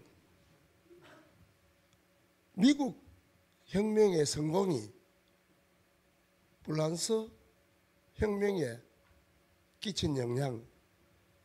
두 번째 질문 같은 맥락에서 불란서 혁명이 구라파의 민주주의적인 생각을 퍼뜨리는데 엄청난 역할을 했거든요. 그에 대해서 좀 말씀해 주시면 고맙겠습니다. 감사합니다. 처음 강의를 시작하면서 감사의 말씀과 인사 말씀을 드려야 온당한데 제가 안내받은 강의 시간이 70분으로 딱 정해져 있는데 제가 사실 이 주제로 강의하면 보통 3시간 정도 강의를 진행합니다. 그런데 3시간 분량을 70분에 집어넣으려다 보니까 아주 그냥 핵심만 얘기하면서 인사 말씀을 빠뜨렸습니다. 이 자리를 빌려서 다시 감사의 말씀과 인사 말씀 드립니다. 지금 아주 중요한 질문을 주셨어요. 보통 우리가 한국에서 이제 서양사를 공부하고 뭐 한 사람들도 역사적 사건으로서 프랑스 혁명, 미국 혁명 이렇게 이제 중요한 사건들을 얘기하는데 사실 전문 역사가들은 대서양 혁명이라고 하는 태제를 얘기하고 있습니다. 벌써 그런 지가 한 60년 가까이 되었습니다. 그래서 프랑스 혁명이 그 대서양 혁명의 대미를 장식하는 대사건이었고요. 대서양 혁명의 처음 시작은 공교롭게도 코르시카나 이런 지중해 몇몇 조그만 지역에서 일어난 반란 사건들입니다. 그런데 그 이전의 대서양 혁명의 여러 사건들은 대부분이 다 실패로 끝나고 맙니다. 물론 혁명이 성공했다, 실패했다, 이게 무슨 의미인지는 또 우리가 따져봐야 할 문제인데요. 미국 혁명은 명백히 성공적인 혁명이라고 얘기할 수 있겠습니다. 일단 정치체제를 완전히 뒤바꿔 놓았습니다. 그리고 영국의 식민 지배로부터 스스로 독립하면서 세계 최초의 거대 공화국을 수립했습니다. 이미 13개 식민지가 독립선언을 했을 때 프랑스보다 2.5배 정도 되는 큰 영토였습니다. 인구는 훨씬 적었지만요. 그리고 중요한 것은 미국 헌법의 체제가 뭐 독창성을 얘기하고 뭐 이런 연구자들도 있긴 합니다만 제가 공부한 바 서양의 역사, 유럽의 역사를 따지고 보면 유럽의 역사에서 나타난 가장 합리적이고 어떻게 보면 그 주민의 뜻을 따르는 그런 점에서 민주적인 정치 체제를 만들었습니다. 그러니까 미국의 대통령제가 아주 독특하지 않습니까? 그냥 총투표에서 절대과반수로 다수결로 해버리면 간단할 일인데 주별로 이상하게 복잡하게 만들었단 말이에요. 그런 대통령제의 어떤 모습은 네덜란드에 이미 있었습니다. 네덜란드의 17개 주, 벨기에가 떨어져 나간 다음에 7개 주에서 자기 주의 총독을 뽑아요. 지방의회에서. 그 총독들이 이제 또 7개 주를 통할하는 대총독을 이제 뽑게 되는데 홀란드에서도 오렌지 가문의 빌런 뽑고 질랜드에서도 뽑고 그러니까 네가 대총독해 이러고 아들이 또 그 자리를 이어받고 하니까 네덜란드는 공화국에서 왕정 국가로 바뀝니다. 지금도 왕정인데요. 그런 어떤 독특한 제도들을 공화국 체제에 잘 융합시키면서 정치적인 갈등이나 분란을 평화적으로 해소할 수 있는 시스템을 만들었다는 점에서 탁월하죠. 다만 그럴 수 있었던 건 프랑스처럼 구체제의 문제라든가 봉건제의 문제, 사회 문제를 해결해야 될 복잡한 문제가 별로 없었어요.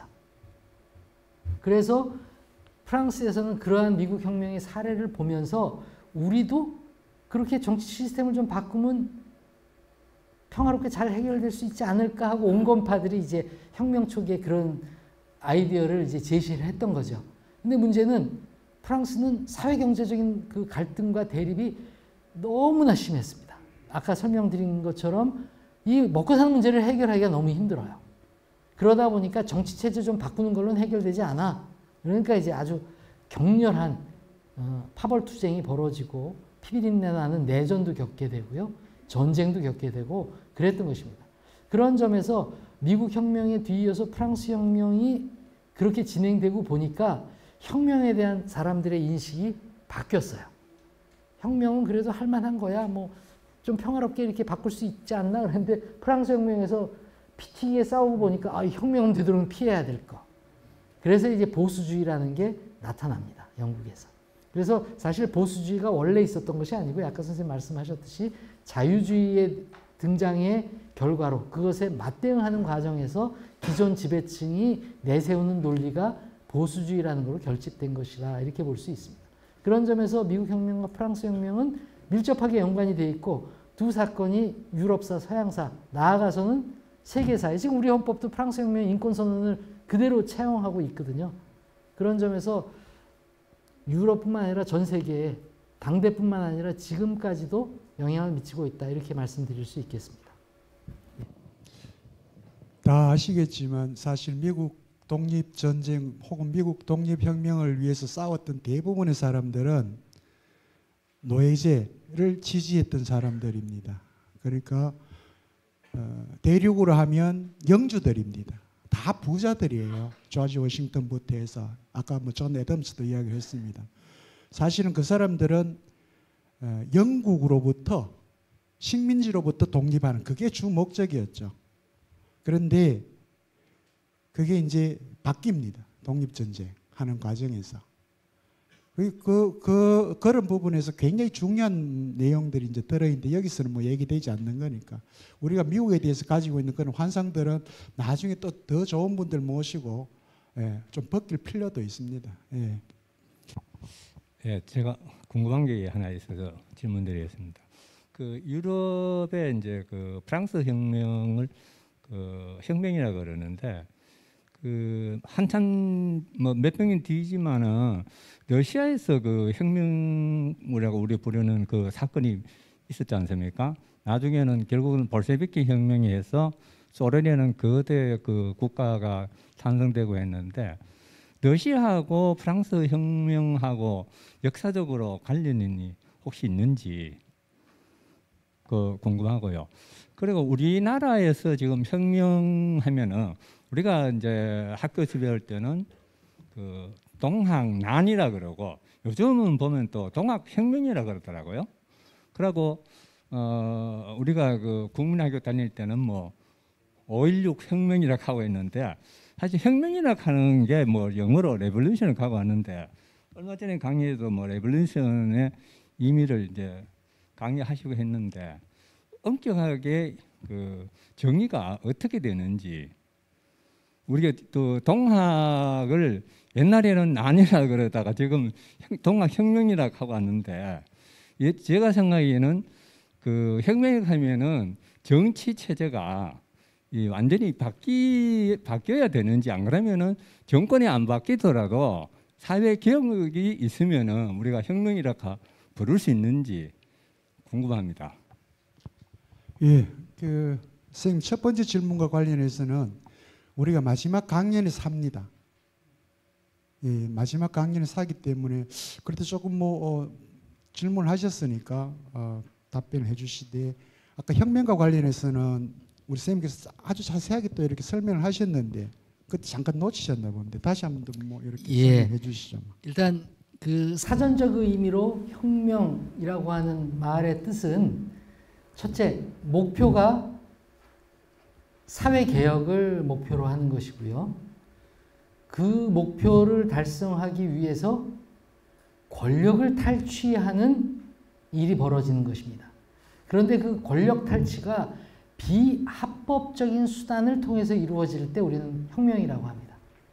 그러니까 예를 들면 2016년 뭐 촛불혁명 이런 얘기가 나왔는데 그 사건은 헌법의 틀 안에서 합법적으로 이루어졌기 때문에 의미는 혁명을 담고 싶을지는 모르지만 그런 사전적 정의에 따르면 혁명이라고 정의하기 어려운 사건이죠.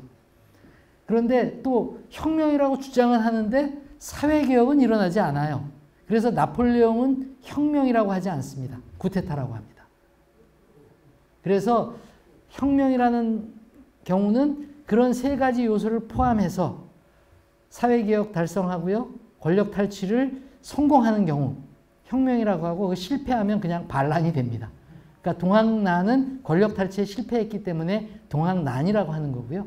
그런데 이제 그 목표가 웅대한 어떤 사회개혁을 목표로 했으니까 혁명이라고 불러주고 싶어 이런 건데 만약에 우리가 그 사전적 의미를 엄격하게 적용한다면 동학혁명이라고 하기는 어렵습니다.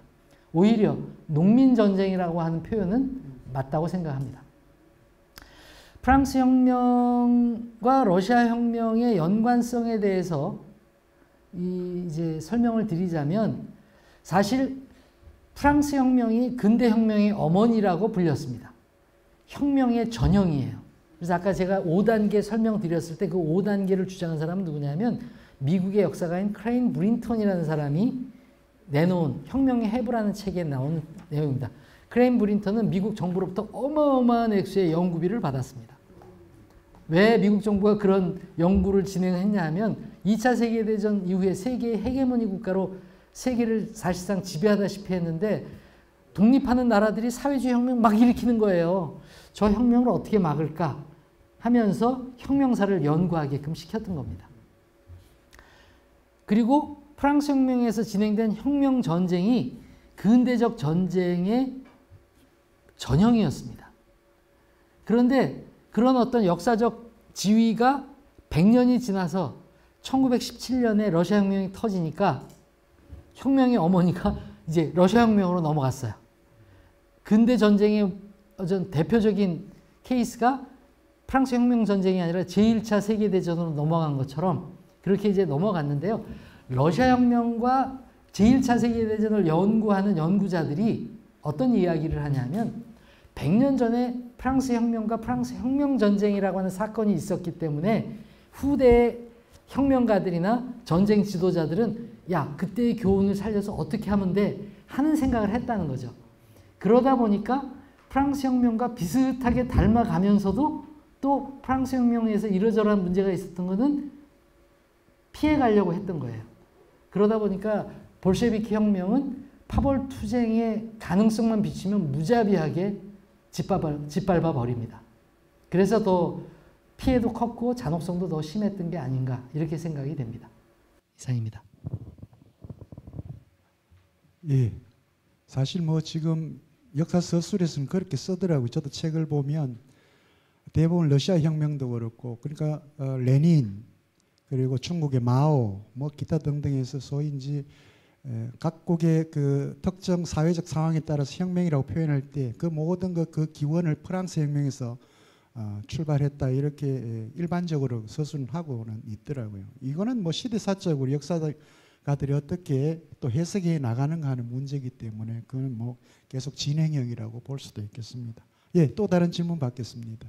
예, 교수님 좋은 말씀 감사드립니다. 두 가지 질문을 드리고 싶은데요. 저희가 그냥 그 자세한 내용은 모르지만은 일반적으로 그 프랑스 혁명이라 하면은 가장 떠오르는 이미지가 바스티유 함락과 그리고 그 루이 16세 왕의 처형 그게 그 이미지가 가장 강하게 남습니다.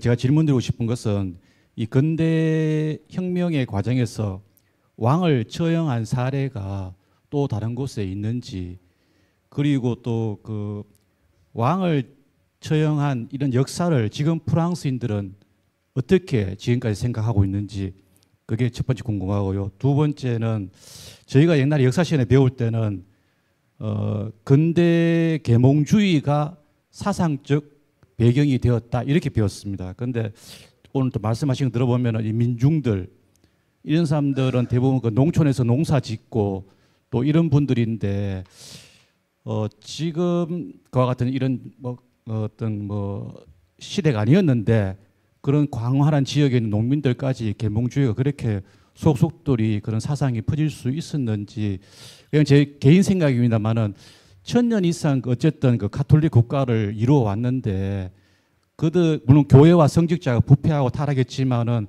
그들 내면에 있던 어떤 신앙의 힘도 조금은 영향을 미치지 않았을까 생각하는데 거기에 대해서 질문을 드리고 싶습니다.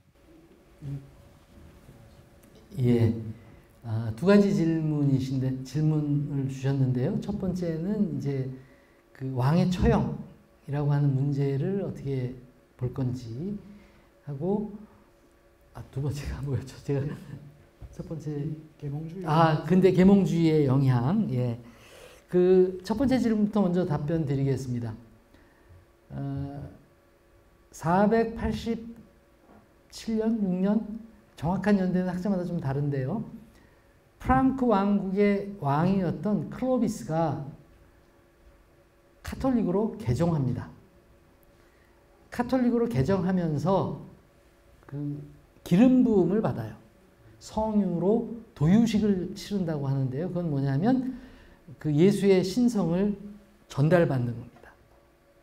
그래서 그 도유식을 거친 왕은 신의 대리자로서 통치를 하는 겁니다. 이게 이제 왕권 신수설이라고 하는 정치 이론의 어떤 원형이 되는 건데요. 그래서 실제 프랑스 왕이 즉위하면 그 랭스 대주교로부터 도유식을 받으면서 신이 그대에게 다스리라고 한 이 땅을 신의 대리자로서 통치하라. 이런 그 축성을 받습니다. 따라서 클로비스의 카톨릭 개종 이후에 유럽의 왕국에서는 역성혁명이라고 하는 사건을 거의 찾아볼 수 없게 됩니다. 왜냐하면 그것은 단순한 정변이 아니라 신성모독이 되는 거예요. 신을 믿는 카톨릭 신자들이 신의 대리자인 왕을 쳐 죽이고 바꿔? 이거는 그냥 단순한 정치적 정변이 아니라 신성 모독이 되니까 해서는 안 될 일, 이렇게 되는 거죠. 그러면서 뭐 왕조가 바뀔 때, 예를 들면 카롤링 왕조라고 하는 왕조가 프랑크 왕국의 메로뱅 왕조를 교체하게 되는데, 그때는 이제 교황의 동의를 받아서 이제 실권자가 왕위를 차지한 겁니다.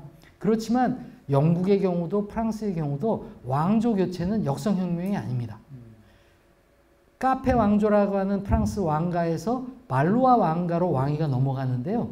이건 큰 집에서 왕위 계승자가 없어지면 작은 집으로 넘어가는 겁니다. 그러면 왜 이름이 바뀌냐?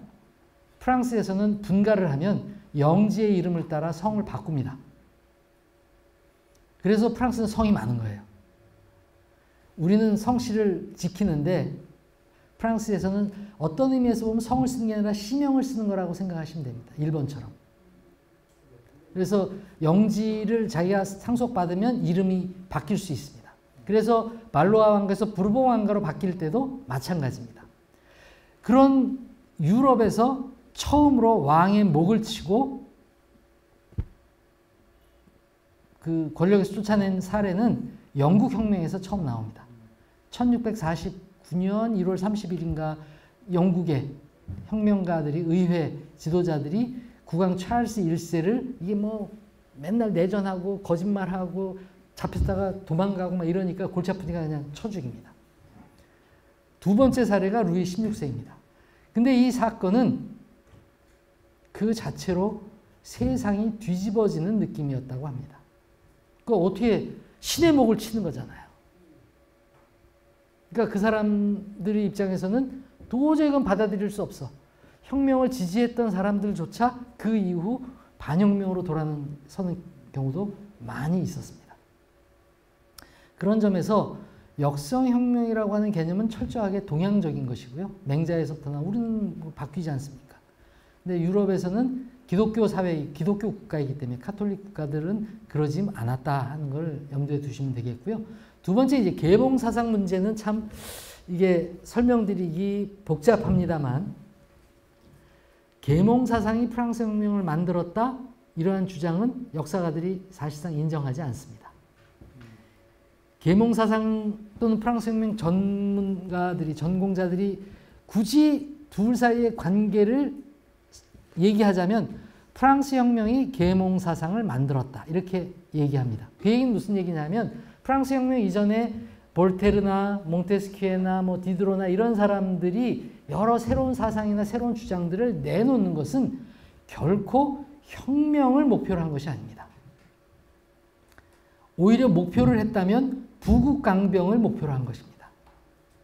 그러니까 잘 생각해 보면 우리가 계몽 사상을 얘기하면 프랑스 얘기밖에 안 해요. 영국의 로크도 있고 뭐 독일의 철학자들도 있는데 프랑스만 얘기합니다. 그러면 더 선진적인, 정치적으로 더 성숙했던 영국에 있어야 될 거 아니에요. 근데 영국은 로크나 뭐 이런 사회계약론은 얘기하지만 계몽사상이라고 얘기하지 않고 칸트가 프랑스 사상가들의 주장을 이게 계몽사상이야 라고 독일의 철학자 칸트가 이름 지어준 거거든요. 어떻게 보면. 그럼 왜 그런 일이 벌어졌을까? 영국에서는 왜 계몽사상이라고 불리는 그런 움직임이 나타나지 않았을까? 영국은 지금 세계 최상위 헤게모니 국가예요. 그러니까 우린 잘 나가고 있는데 뭐 개혁을 주장할 얘기가 필요 없죠. 프랑스는 루이 14세 말년부터 아우스부르크 동맹 전쟁부터 영국하고 전쟁만 붙었다면 번번이 깨집니다. 다 패배해요. 100년 동안 집니다. 그래서 역사가들은 그 18세기, 17세기 말부터 18세기의 그 영국과 프랑스의 대결을 제2의 백년전쟁이라고 부르기도 하는데, 그때 번번이 깨지니까 프랑스의 지식인들이 우리는 왜 이렇게 맨날 깨지지? 어떻게 하면 우리가 영국을 이길 수 있는 나라가 될 수 있지? 볼테르가 생각할 때, 야, 그렇지 않아도 인구도 많지 않은데 카톨릭과 프로테스탄트로 위근으로 갈라져가지고 싸우는 거 이거 바람직하지 않아. 서로 그냥 관용해서 서로 봐주자. 그리고 합심해. 몽테스키는 야, 영국처럼 하는 게 정치가 잘 돌아가는 거야. 영국에 그런 거 좀 배우고 삼권 분립 이거 시행하면 왕이 지 멋대로 못하잖아. 루소도 다 그런 생각에 사회계약론을 주장한 겁니다. 그러니까 부국강병을 위해서 아이디어를 제시하고 그거를 살롱에 모여서 귀부인들의 살롱에 모여서 토론하고 하니까 지식인 계층의 사이에서는 널리 확산이 되었어요. 그리고 프랑스 혁명을 일으키고 이제 새로운 헌법을 만들어야 되는 상황이 됐는데 그때부터 머리를 짜내기 시작하면 시간이 많이 걸릴 거 아닙니까? 야, 권력 구조 문제는 루소가 이미 얘기했어. 갖다 쓰고.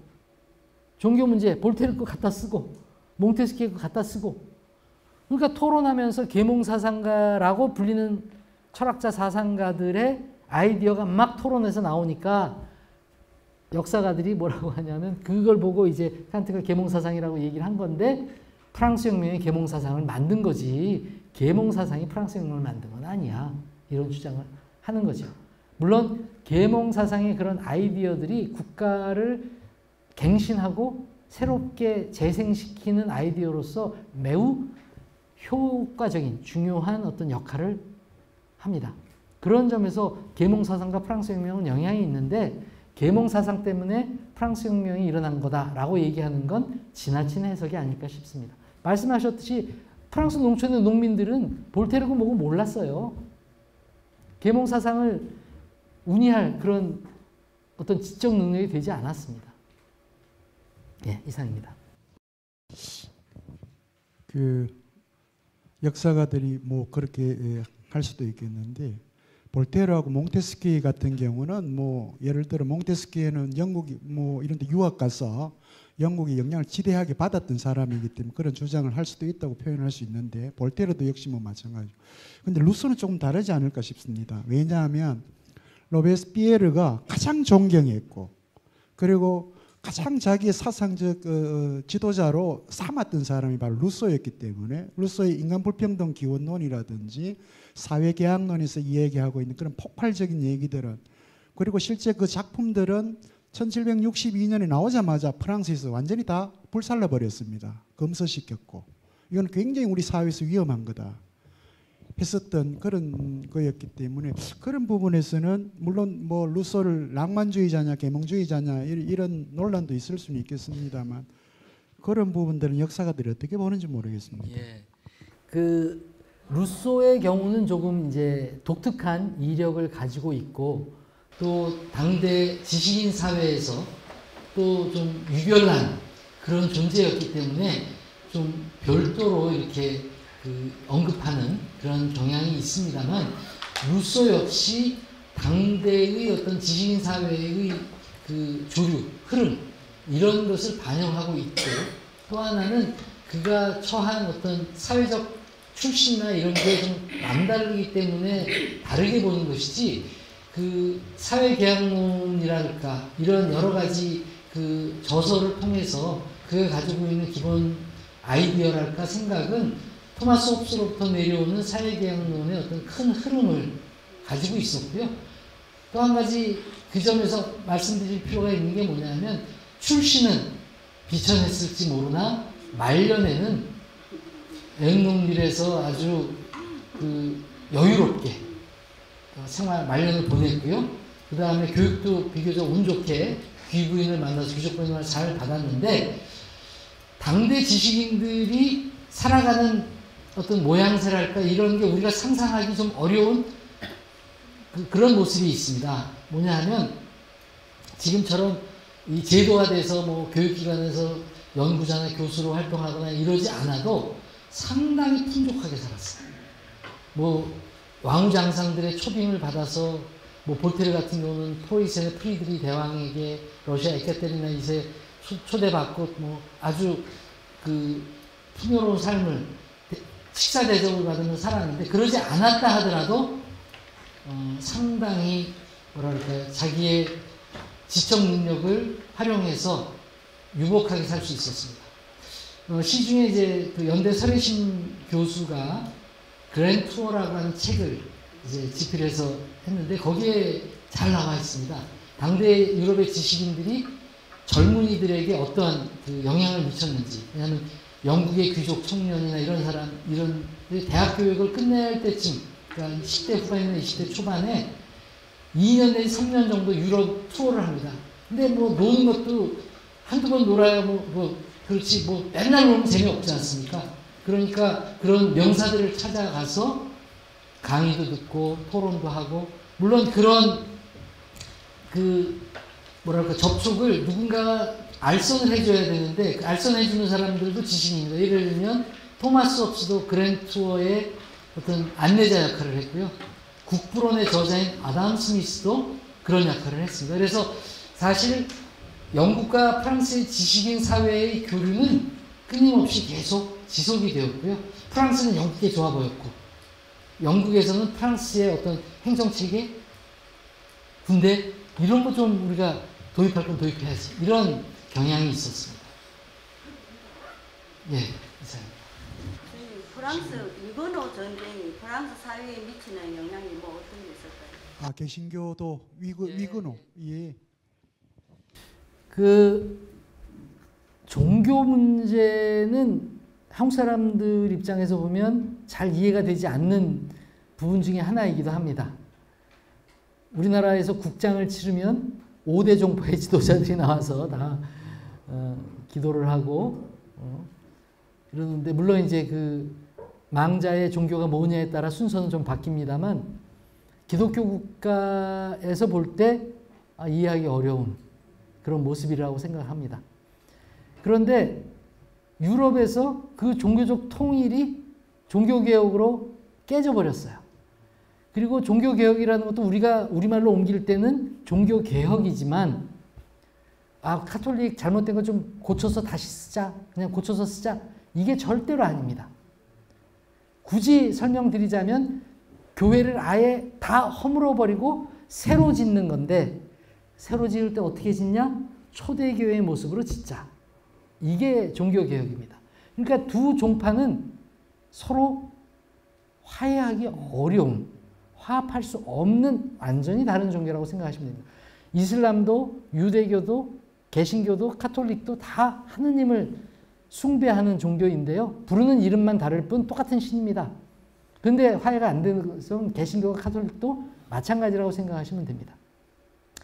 근데 이게 문제가 뭐냐 하면, 우리가 생각할 때 유럽은 개인주의고 뭐 이렇게 생각하시잖아요.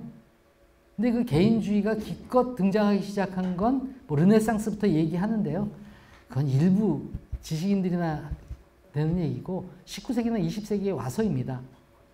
왜냐하면 유럽의 먹고 사는 문제 해결하는 게 농사지 않습니까? 유럽의 농사는 내가 내 땅이라고 밀 안 심거나 보리 심을래 할 수가 없었어요. 경작 강제라는 관행이 있었습니다. 우리 마을은 무조건 밀 심어. 우리 마을은 밀 중에서도 프로망 심어. 여긴 블레 심고. 우리 마을에서 봄 작물로는 귀리. 우리 마을은 호밀. 이렇게 다 정해져 있어요. 그러니까 경작 강제의 원칙에 따라 개인주의 용납이 안 됩니다. 그런데 우리는 일요일날 아침에 미사 드리러 가는데 저놈들은 왜 안 가지? 이렇게 되는 거예요. 그러니까 그 공동체가 완전히 깨져버리는 겁니다. 그러니까 우리 마을에 위그노가 들어온다? 절대 용납하지 않습니다. 안 나가? 죽여버립니다. 그러니까 전쟁이 벌어지는 이유가 뭐냐면, 우리 마을에 위그노 있는데 앙심 품고 있다가 서로 싸우다가 간밤에 그냥 그 집 쳐들어가서 죽여버려요. 그러면 옆에 위그노 마을의 사람들이 우리 위그노 동료를 죽였네? 또 피해 보복전이 벌어지니까 도저히 화해가 안 됩니다. 그러니까 이렇게 싸워가지고는 나라꼴이 안 되겠으니까 볼테르는 관용하자. 관용은 잘못인지 알지만 내가 봐줄게, 이거거든요. 종교의 자유를 인정하기 시작한 게 프랑스 혁명 때입니다. 영국은 더 늦어요. 심사령이라고 하는 건 뭐냐 하면, 영국 국교의 신자가 아니면 공직에 취임할 수 없는 겁니다. 그 심사령 폐지가 되는 게 19세기 중반이거든요. 그러니까 내가 난 종교의 자유를 믿어. 난 그래 국교회 안 믿고 카톨릭 할래. 그러면 공직 취임을 못 하는 겁니다. 그러니까 종교의 자유가 없는 거죠. 근데 우리가 그 서양사 교육, 세계사 교육을 받을 때 사실 잘못된 교육을 받은 경우가 많습니다. 1648년 30년 전쟁을 종결하는 베스트팔렌 조약에서 개인의 종교의 자유를 인정했다. 이게 10년 전까지만 해도 세계사 교과서에 그대로 실려 있었어요. 완전히 오류입니다. 제가 교과서 검정 들어가서 그거 삭제하려고 엄청 애를 썼는데 삭제 요청해서 보내면 출판사에서 이거 지금 몇십 년 동안 써왔는데 왜 반대하냐고. 지금은 없어졌습니다. 지금은 없어졌어요. 네. 18세기에 프랑스에서 위근호들이 그렇게 루이 14세부터 15세, 16세 이렇게 박해를 받으면서 삶을 꾸려갈 때도 그 사람들은 거의 대부분 농민은 아니에요. 먹고 살기 위해서 생존하기 위해서 간 곳이 결국 상인, 장사, 그리고 변호사 이런 엘리트 쪽으로 간 거예요. 그게 나중에 이제 프랑스 혁명이 이어지고 난 뒤에 프랑스의 아주 주력군이 됩니다. 그 위근호 출신들이. 그게 20세기 가면 누가 됩니까? 히틀러 유대인들 박해하고 똑같은 거예요. 예, 역사는 그렇습니다. 유대인들 보세요. 전부 다 돈 버는 직업들이잖아요. 변호사, 금융인, 뭐 의사, 예. 먹고 살기 위해서, 생존하기 위해서 전 세계적으로 박해를 당했잖아요. 위근호도 마찬가지입니다. 그렇게 박해를 당하면서 가톨릭 국가에서 종교의 자유가 전혀 없는. 예. 그리고 아까 선생님 말씀하셨습니다만 사실은 이런 일들이 유럽 안에서는 68혁, 우리 이제 보통 68을 혁명이라고 표현하지만 일종의 문화혁명입니다. 이게 68 일어나기 전과 이후는 유럽은 완전히 달라요. 선생님도 프랑스에서 하셨기 때문에 아실 거고 저도 독일에서 공부할 때 독일도 마찬가지였습니다. 68 이전과 이후 완전히 달라집니다. 교육 시스템부터 사회적인 그 위계적인 신분 시스템 모든 것들이 다 바뀝니다. 놀라울 정도로. 그 누가 실패라고 하는지는 모르겠습니다만 하여튼 문화적으로는 엄청난 사회적 변화를 가져오게 되는 그런 문제들이 있었죠. 자, 오늘 시민혁명과 민주주의, 이 민주주의라고 하는데 우리가 조금 초점을 맞췄습니다만 오늘 이 주제와 관련해서 여러분들에게 아주 일목요연하게 잘 강연해 주시고 또 성실하게 답변해 주신 우리 박윤덕 충남대 사업과 교수님께 다시 한번 큰 격려의 박수 부탁드립니다. 다음은 우리 이 경제 질서에 대한 이해가 좀 필요할 것 같아요. 그죠? 그리고 자본주의와 관련된 이 산업혁명을 주제로 한번 다뤄보려고 합니다. 그래서 대중문명, 산업혁명이 대중을 만들다라고 하는 주제로 서원대학교의 김진호 교수님을 모시고 여러분들하고 다시 한번 더 이 자리에서 뵙도록 하겠습니다. 예, 환절기입니다. 건강 조심하시고요. 다음 주에서도 오늘처럼 이렇게 건강한 모습으로 여러분들 뵙도록 하겠습니다. 안녕히 돌아가십시오. 고맙습니다.